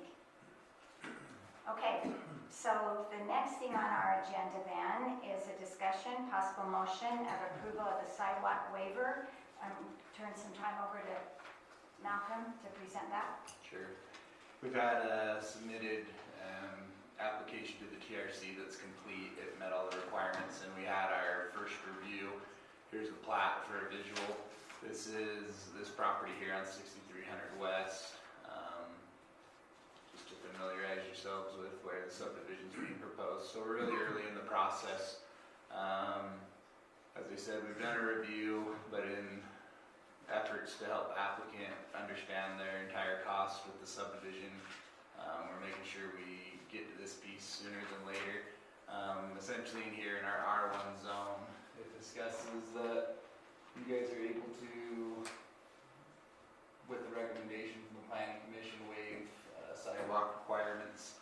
And so we took it to City Area Planning Commission just this last meeting, and they recommended that the sidewalk be waived on per staff recommendations. This was our engineer review, that we waived the sidewalk on what's currently called Jesse Lane for this visual on the north side here, and that the sidewalk remain on the south side, and that sidewalk be installed on both sides of 6450 West.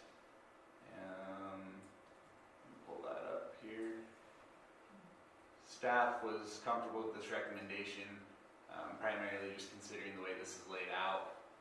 We think that we can, as development goes, we have a stub here and a stub going this way. That'll give us the sidewalk we need. If development comes here to the south parcel and if it goes to the north, we think we could consider adding some sidewalk where appropriate on this side of the road that you're gonna get it if needed, but we think that it's adequate for now and falls well within the ordinance, and applicants met all the requirements to this point and isn't asking for anything that's not permissible with your guys' approval. So that's the staff recommendation.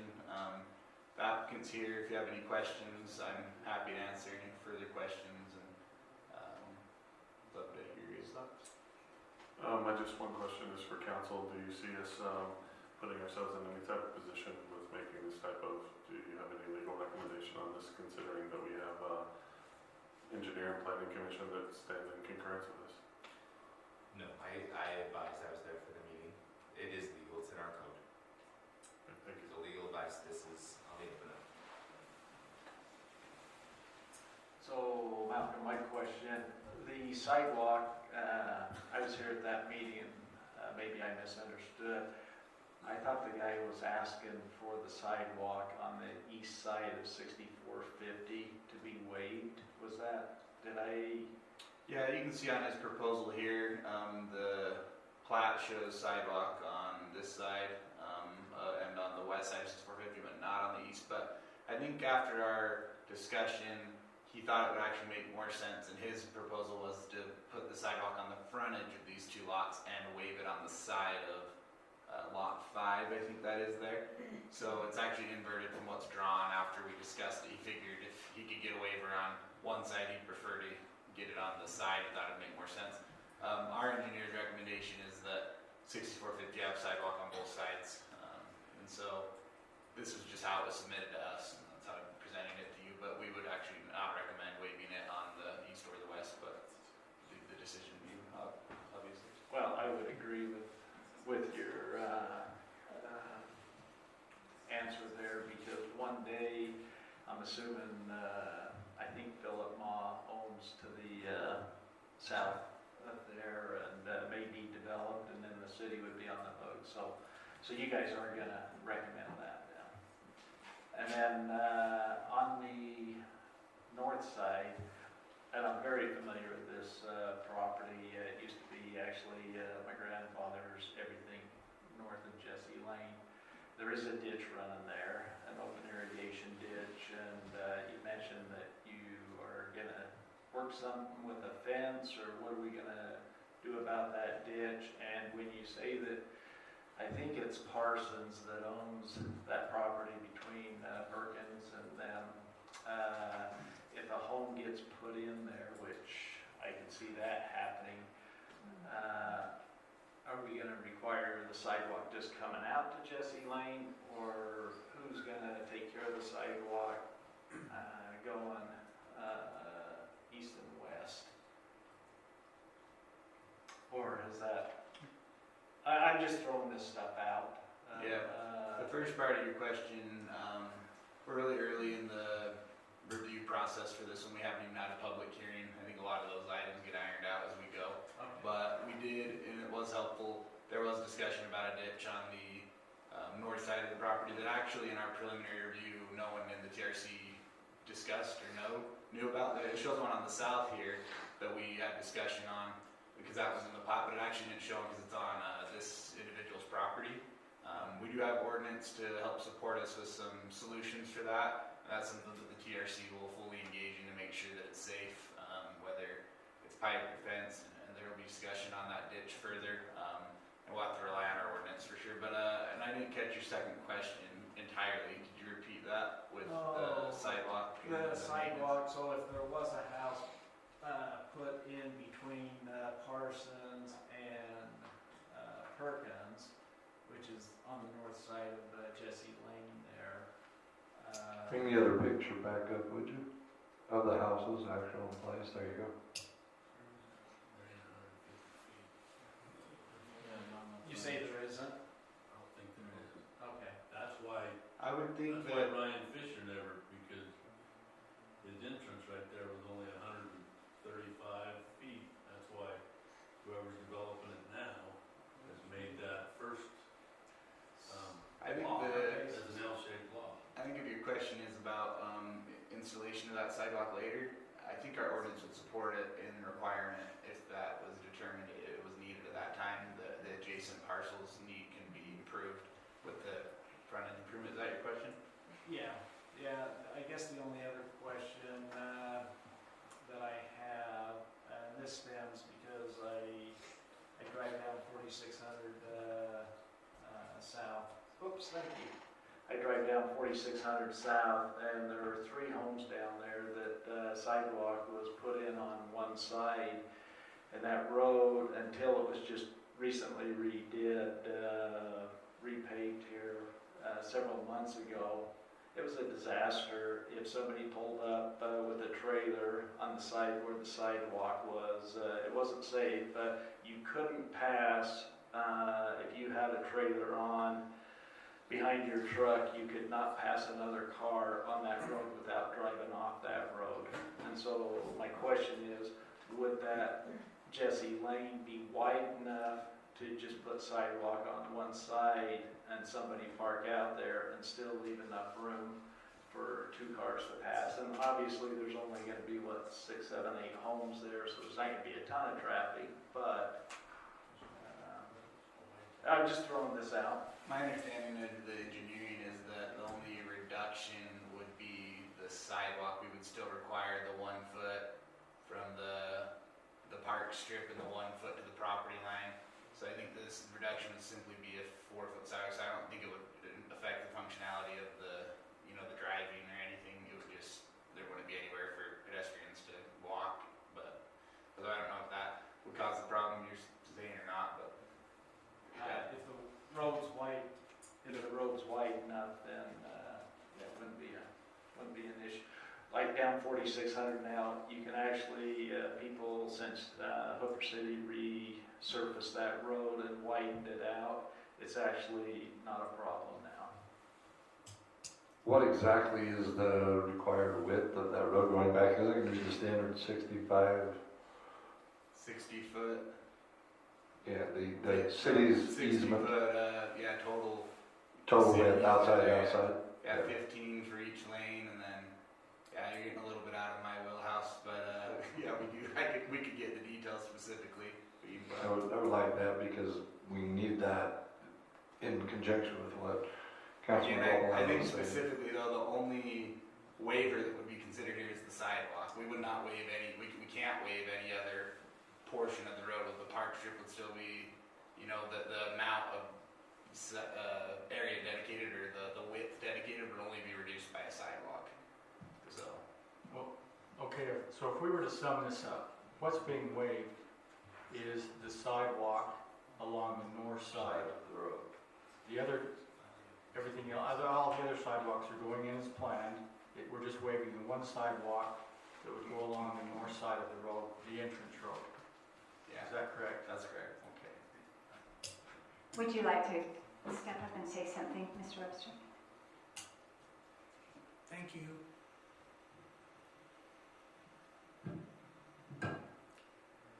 Is it on? I don't think so. Okay, well, I'll just talk loud.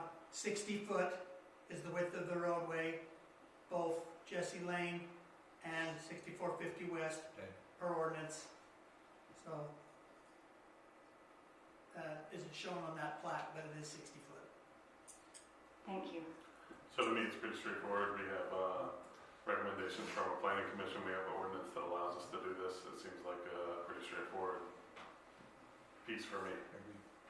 And where our engineering staff and our rest of our staff feel like that this is something that could do, I agree. With that then, is there someone that I would entertain a motion to approve this? I move to approve the sidewalk waiver for Standing Park subdivision. The motion was made by Councilmember Craig. Is there a second? I'll second it. Second was made by Councilmember Fowers. Any discussion on the motion?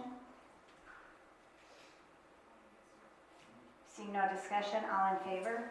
Aye. Aye. Any opposed? Motion carries. Okay, so the next thing on our agenda is the discussion, possible motion, approval of ordinance 0202601 pertaining to the appointment and terms of office for the Planning Commission. I know we have some council members that would like to address this. I would like to say a few things if I could. I made a couple notes here because I want to make sure that my points are consistent. First, I think it's important that we as council acknowledge the service of our volunteers, the people that put forward their time, their talents, and their efforts and abilities to move our city forward is something that we need to first and foremost acknowledge and appreciate. So I want to give thanks to those who have put forth their desire to be part of the Planning Commission, contributed so much to this city, and continue to show interest. To me, this ordinance is more emphasized on protecting the city, the process, and the long-term governance of it. To me, what this ordinance is about is structural governance. It's not about individuals. I think that it's important that we are ensuring the Planning Commission can consistently meet and function. As has been noted here, and I think should be brought up in 2018, Hooper reduced the Planning Commission due to a quorum challenges. I know that it's anecdotal, but I've heard talk of quorum challenges even currently with the 7-person commission. I don't have any verifiable data on that, but I do think that a structure that can't meet the needs and serve the public is not beneficial. There is a discussion around the 7 voices concern, and I do agree that diverse viewpoints matter. Just adding more people into the mix doesn't necessarily mean that it offers more value. Larger bodies can fail when attendance is inconsistent. And so I think that having the opportunity for the alternates balances efficiency and continuity. Alternates protect the quorum. They're not pre-selection. This isn't just some type of tryout. These alternates, I think we're not giving credit to people who might say, I can't commit to a 4-year term, but I'd like to be interested in helping, and I'd like to put forth opportunity to be able to give voice. These alternates would be given an opportunity to have voice in the room. They just wouldn't have a vote on the ultimate decisions. So if having the power of multiple minds gives that opportunity, this also wouldn't guarantee them a position or a seat. It would just allow them to step into a seat when it was needed to maintain the quorum. The biggest issue that I have that we need to address in this is the good cause language and the hearing requirement. Planning Commission members are appointed volunteers. Good cause protections increase litigation risk to our city. Hearing requirements limit our timely governance in our city. Having a good cause provision is something that we would do for somebody who was either employed by our city or something we would consider under elected officials, but it doesn't benefit our city to open ourselves up to future litigation. I would challenge anybody to try to make a definition to me of what you call good cause, and I would challenge you that another person would have another version of that. And I would hate to see our city exposed to discriminatory suits because somebody couldn't provide a good enough example of what good cause was. So I think that language should be removed. I think that it's important that we separate structure from personnel. I am not in favor of specifically targeting any individuals with an opposing view to anybody on this council or to our mayor as people that should be pre-selected to not be part of a council. I've advised that openly. I would not support a vote for that. But I do think that we have an opportunity to look at action of the individuals who are holding positions in our city and address them as needed. If they are not becoming, or if the conduct isn't becoming of something, even in our own positions.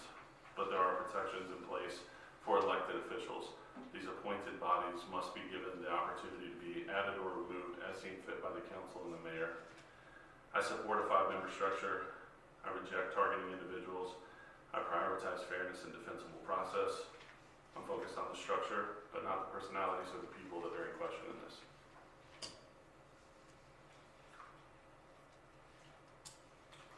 Okay, I've received some emails from members of the city that I'd like to read. The first one was from Corey Green. He said, I know full well the complications of city government. I know the difficulties of finding quality people to serve on the planning commission that have knowledge, capability, and commitment to be in that position. I know the sacrifice that they have to make to serve. I was very surprised to see on the council's agenda the removal of planning commission members. It reads like they have done something wrong and are being punished. And what is their infraction? Time served? It seems absolutely senseless for the council to dismiss people with such great institutional knowledge, dedication, and capabilities simply because someone thinks it's time. It is the same as if you would not allow a council member or the mayor to run for an additional term. I highly encourage you to not punish, but reward these fine individuals for their institutional knowledge, dedication, capabilities, and sacrifice by allowing their continued valued service to be part of your great city, part of the great city of Mayor. Thank you for your consideration, Corey Green. I also have just some questions from Ryan Hill. He said, with this change, a commissioner can be removed without good cause and without a hearing. And of course, you've already addressed that. If a mayor gains control of the council, they could have a commissioner removed for no reason other than they don't want them there. And then he just addressed, he asked the question, did our attorney write this new regulation up? Did you write the new ordinance, and if you did write the new ordinance, who actually instructed you to do that? If the council is the legislation party of this part of the city, it didn't come through the council. So he asked the question, so who did write this new ordinance? And then I just had one final one here from Travis Bates. He said he was unable to attend here tonight.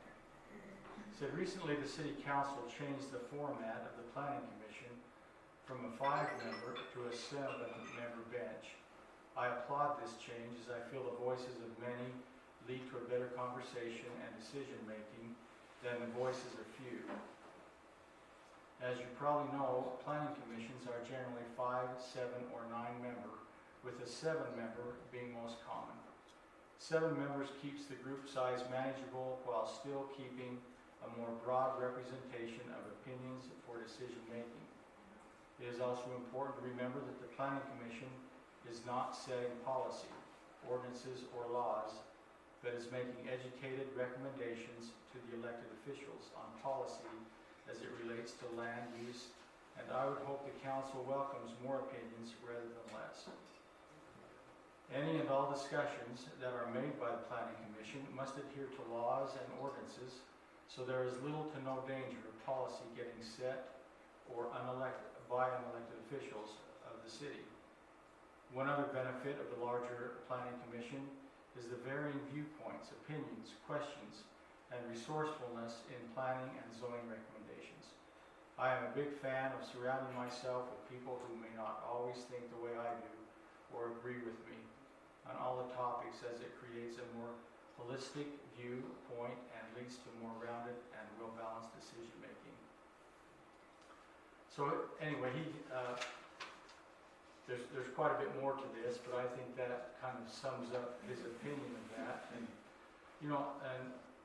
so my comment on this is, when we were really had a 5-member planning commission, and you really wanted us to have a 7-member planning commission. I mean, we were pushed to do that when some of us were pretty happy with the 5-member. Why did we just get that in place, up and going, and now we're moving right back to a 5-member? That's the question I have about this change. I would pose a similar question to Councilmember Flowers. Why did we, in our last meeting of our year, push through an ordinance that would put our city at risk with good cause and change an ordinance, knowing that the majority of the council would be turned over and changing? It could be assumed many different ways, but we changed an ordinance just similarly. It could be viewed as last minute, and now we're looking to explore putting an ordinance back to where it stood and where good foundational standing was precedented in 2018. So I'd be interested in a similar argument, but the other way around.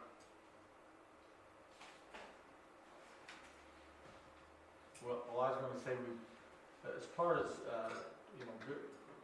good cause, I can see striking that, because as you indicated, what does that really mean? There could be a lot of different definitions of that. My question is when we, as the Planning Commission became the land use authority, as it was sent down to us from the state, once they gained these additional responsibilities, that was the reason for going to a 7-member planning commission. So that is still in place, and there probably going to be even more responsibility. My point is that I would like to know, so why are we just moving it back to a 5-member? I realize we have to have one replaced, one returning planning commissioner, but the others, their terms can just be, they can just serve out their terms. I'm not sure why we're changing that now. I think that's good insight. I wasn't aware that part of the land use authority expanded the need of each planning commission member, is what I'm essentially understanding. Responsibility. And that responsibility had caused essentially them to have to do more as a volunteer, is what you're saying. And so adding 2 more allowed us to alleviate that to a measure. Right. Okay. I'm just seeking to understand. Sure. Genuinely, I'm trying to understand.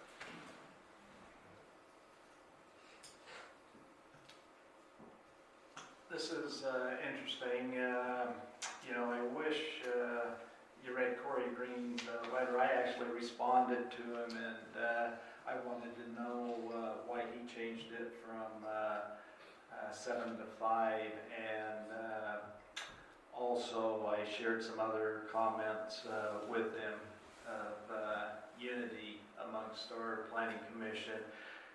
Since I read this after the mayor sent it to us, I had the opportunity, I was actually suggested, it was suggested to me that I call, make some phone calls to Planning Commission. So I called everybody, and Sheldon, I'm still waiting for his phone call back. No, we text, but I talked to 6 of them, 6 of the 7, and Sheldon and I text, and I think I know where Sheldon stands, so I wasn't too concerned on that. We may not agree, but it's been very cordial in the past talking with him. I don't think as far as the just cause, I'm definitely in favor of removing it. You won't sway me whatsoever there. And with what I received from each commissioner, I would vote to change it to 5 from their comments. And I'm open to leaving it to 7 if we need to. But if we do, there needs to be some changes on allowing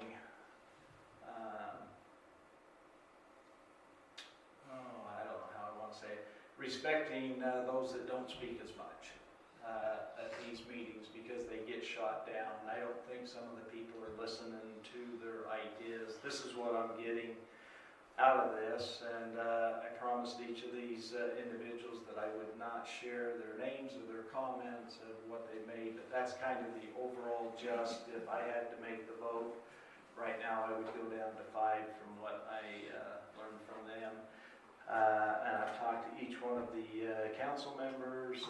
Ryan Hill was leaving on vacation. We did it through text messages with him. I kind of know where he stands, and that would be my recommendation. But I'm still open. I can still look at doing 7. So if we go down to 5, it poses a problem. There's been different ways. I'm not big on having 2 alternates. I would, if it went down to 5, some possibilities is we release everybody and go through the process of letting them reapply and choose 5 new ones.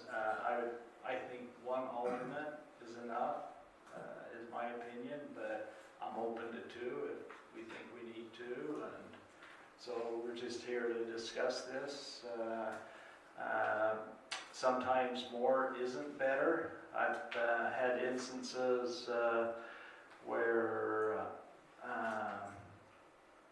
there's some very smart people on the Planning Commission, but sometimes there are personalities, there's conflicts and that actually makes it worse. And I think there's a little bit of that in there that concerns me. I also have had some discussion with 2 members who have quit the Planning Commission in the last couple of years, and in those discussions, they felt that the environment that currently existed sometimes was a little difficult to deal with, and that's why they retracted their willingness to serve on the Planning Commission. And as far as terms, I find it kind of ironic that everybody up here is elected to a 4-year term, and if we want to stay on past that, then we have to be re-elected. But at this point in time, it sounds like we're getting some heat for suggesting that a term of a Planning Commission member be limited to 4 years. We're not restricting that to where they couldn't reapply and come back. There is nothing in here that says they couldn't reapply and come back, but I don't see that there's anything unfair about Planning Commission members being held to the same term limits that we as City Council and Mayor and pretty much everybody that's elected official in the United States has a term limit on there. And I don't know, maybe I've talked to the mayors of every city that borders Hooper. And it sounds like there is kind of a consensus tonight to restore powers back to the mayor. I will tell you that every mayor of every city that borders Hooper actually has the discretionary power to forward the names of potential planning commission members to the city council, which has to ratify them. Every city has that. I am totally behind the idea that that needs to be restored to the mayor. I think the mayor needs to be mayor, and I would 100% be in charge of putting that back to her, even going back to her election into office. She had a mandate, basically, of people in the city that wanted her to be mayor. So I think we have had some discussion on the city council, and I don't think there's any of us that really want that responsibility necessarily. So I would definitely like to see that restored back to her. And I just believe that even the elections between Councilman Earl Bellato and myself in our districts, people wanted some serious change in the way things were working in Hooper. I think it's not a big jump to extend that into the Planning Commission also. We need, and maybe we can make it work to where Planning Commission is more in line, let's say. I think the vision that us newly elected city councilmen have for Hooper City is a little different than where we were before. I think we're going to push some issues that I'm not sure were favorable to some of the previous people on the Planning Commission. From conversations I've had with them, I would really, like to have a Planning Commission that has kind of the same vision for Hooper that voters, when they put new city councilmen in, we're hoping for. And if we can pull something like that off, that would be a recommendation I would have. But I still don't see that, and never will, why if we are held to a 4-year term, why that is a problem for Planning Commission. And again, like I said, anybody who is released could be reapplied. So that's just my take. Okay, I just have a couple of comments and maybe some questions to answer. You know, when we are elected as officials, we are not elected as we are elected as a person, but we're elected as a position, and we are here to represent Hooper.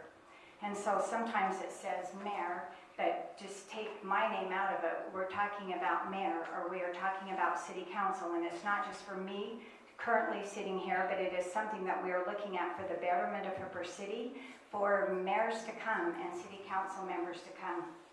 Back on January 16th of 2024, we held a joint meeting with Planning Commission and City Council.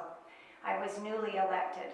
I was concerned that all of our Planning Commission members currently lived west of 5900 with no one even north of 4000, and I felt like we didn't have any representation anywhere in the east end of Hooper, and I suggested maybe we could look at that. Maybe we needed to have some representation, and I suggested having 2 alternates, and that was on January 16th of 2024. In February of 2025, it was discussed in a city council meeting about having 7 Planning Commission members rather than 5. At that time, our legal counsel recommended that I go back to the previous mayor, Corey Green, who had changed it from 7 to 5 to ask him why they had done that. And when I did, he expressed a concern of having a hard time getting a quorum. And because with a 5-member Planning Commission, you have a 3-member quorum. With 7, you have to have 4. And he said they struggled getting a quorum at their meetings, and he recommended keeping it at 5. Even though I expressed that concern, the council still voted, and we moved it to a 7-member commission. Since that time, if my records are correct, we've had 1 meeting when we've had 7 there. And from time to time, staff will say, have you heard who's coming? Are we going to have a quorum at this meeting or not? And even though we do have a lot of great people here in Hooper, people are busy. This is a position that is appointed, that they do get paid but minimal, probably doesn't even cover their gas, and people do have lives. So it is a struggle to always get a quorum. Some things that were changed last year that were unique to Hooper that does not happen in most of the cities, and some of those were addressed. With any city government, you have an executive and a legislative branch, and that gives you a check and a balance system. The mayor holds the executive branch, the city council holds the legislative branch.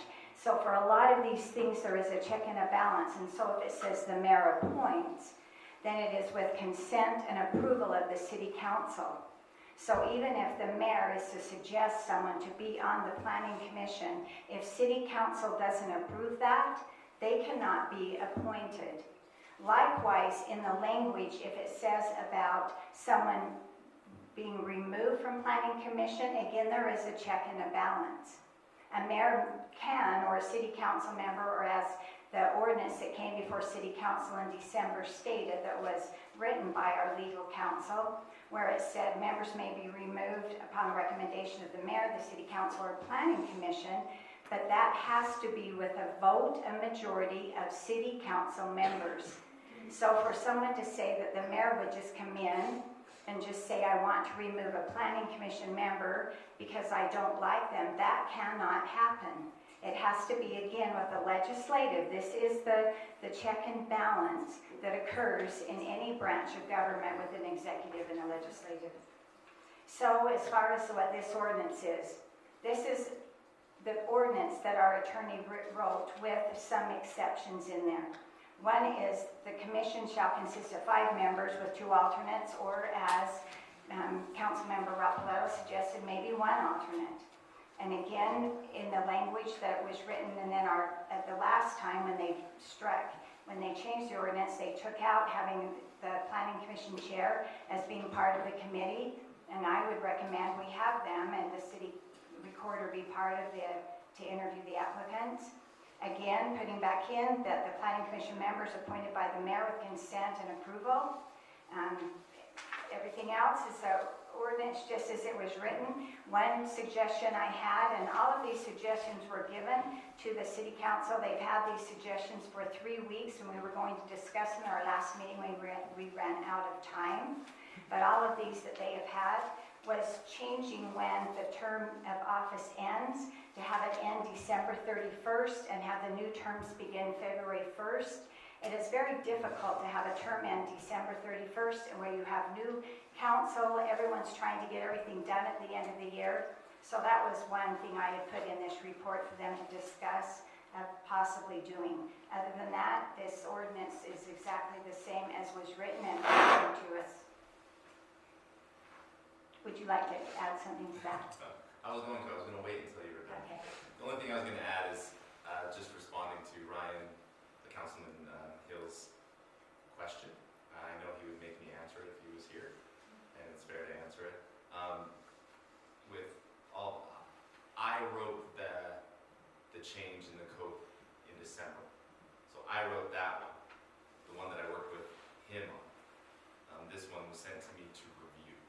So all I did was review this specific ordinance, and it is in accordance with state law. I have no objections to this legally, but I did not write this or propose this ordinance specifically. I wrote the one in December that I worked with Mr. Hill on. So with this question, just wanted to answer that. I know he would need the answer. So thank you. So who wrote this one? Was it taken from another city, or who wrote this one that we're looking at now? So my understanding is that it's the same language that I used for the December, the exact same one that was proposed through Councilman Hill, who put it on the agenda. And then it's my understanding that either the mayor or someone else made some changes to it and sent it to me to review with the new changes that are different from the way I submitted this code in December. That is correct, and those are the changes I told you they made. So this was the language. The only changes were 7 to 5, which was not in there, and again, the planning commission members shall be appointed by the mayor with consent and approval of the city council. And the only other one was putting back on as far as the interview process, including the planning commission chair and the city recorder to be part of that review in the interview process, and then changing the planning commission members' terms will begin February 1st of the year. They're sworn in until January 31st. And so these were all the same things that council was given 3 weeks ago that were in here. So again, I was the one that made these changes on the ordinance from December 18th, sent them to legal counsel and asked if they would review it and see if there was anything that wasn't legal, and if those were just those things as far as the number and the dates. Does that answer your question?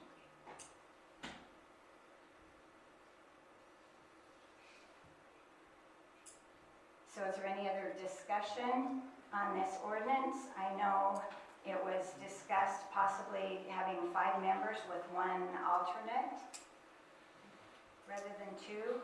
So I didn't actually forgot one part. Would we release everybody and have them reapply?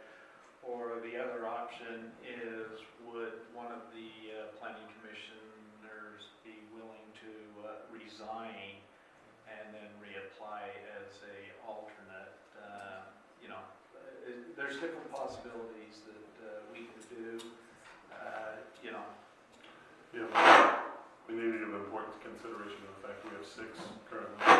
This would reduce us below that, to have one of them have to make it, so we would need to discuss how that's done, with consideration to, I would say first and foremost, anyone who voluntarily was interested in resigning or voluntarily interested in applying to be an alternate, because, like I said, I don't support arbitrarily dismissing somebody. I don't support us just saying that, I think that we have a hard time with that, but I do support restoring the language to give the mayor the power back. I do support removing the language about good cause. So what we have then is this ordinance to discuss, and then we could discuss, because that is not on the agenda tonight, about removing anyone. Absolutely. So what we do have on the agenda, though, is this ordinance. Well, if you're looking for a motion, I would make the motion that we table this approving ordinance 2026-01. Councilman Hill will be back from his vacation, and we can get some of these things that we have questions on ironed out. I really think this should be a lot clearer process than what we're trying to do tonight. Okay, a motion to table was made by Councilmember Flowers. Is there a second? Okay, seeing no second, then is there another motion? I move that we adopt the ordinance and approve the ordinance 0-2026-01 pertaining to the appointment and the terms of office of the Planning Commission, with the modified language of 1 alternate rather than 5.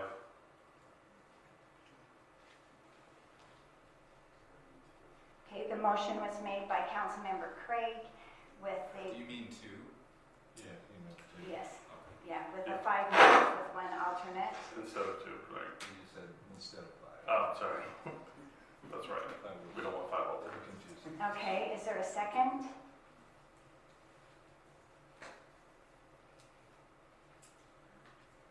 I'll second it. Second was made by Councilmember Rapoletto. Any discussion on the motion?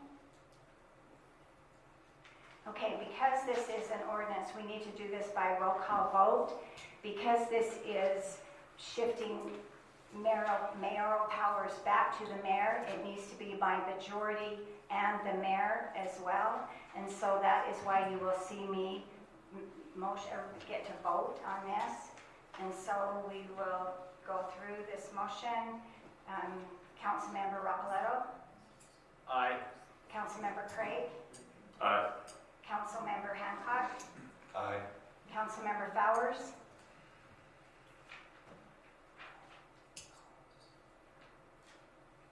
I do have a question. Again, we're going on what you recommended. Aye. and then Mayor Sherry Bingham, aye, and this ordinance passes. Okay, thank you.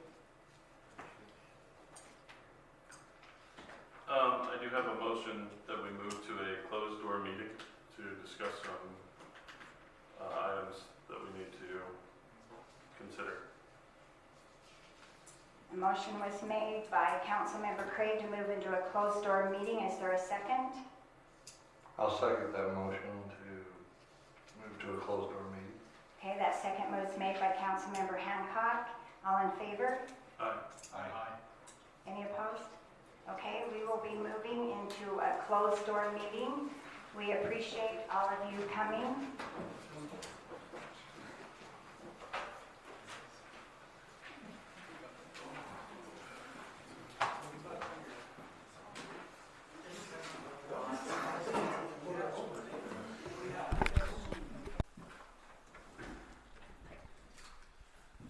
So we need to have, I will entertain a motion to adjourn. I move that we adjourn. The motion was made by Councilmember Craig. Is there a second?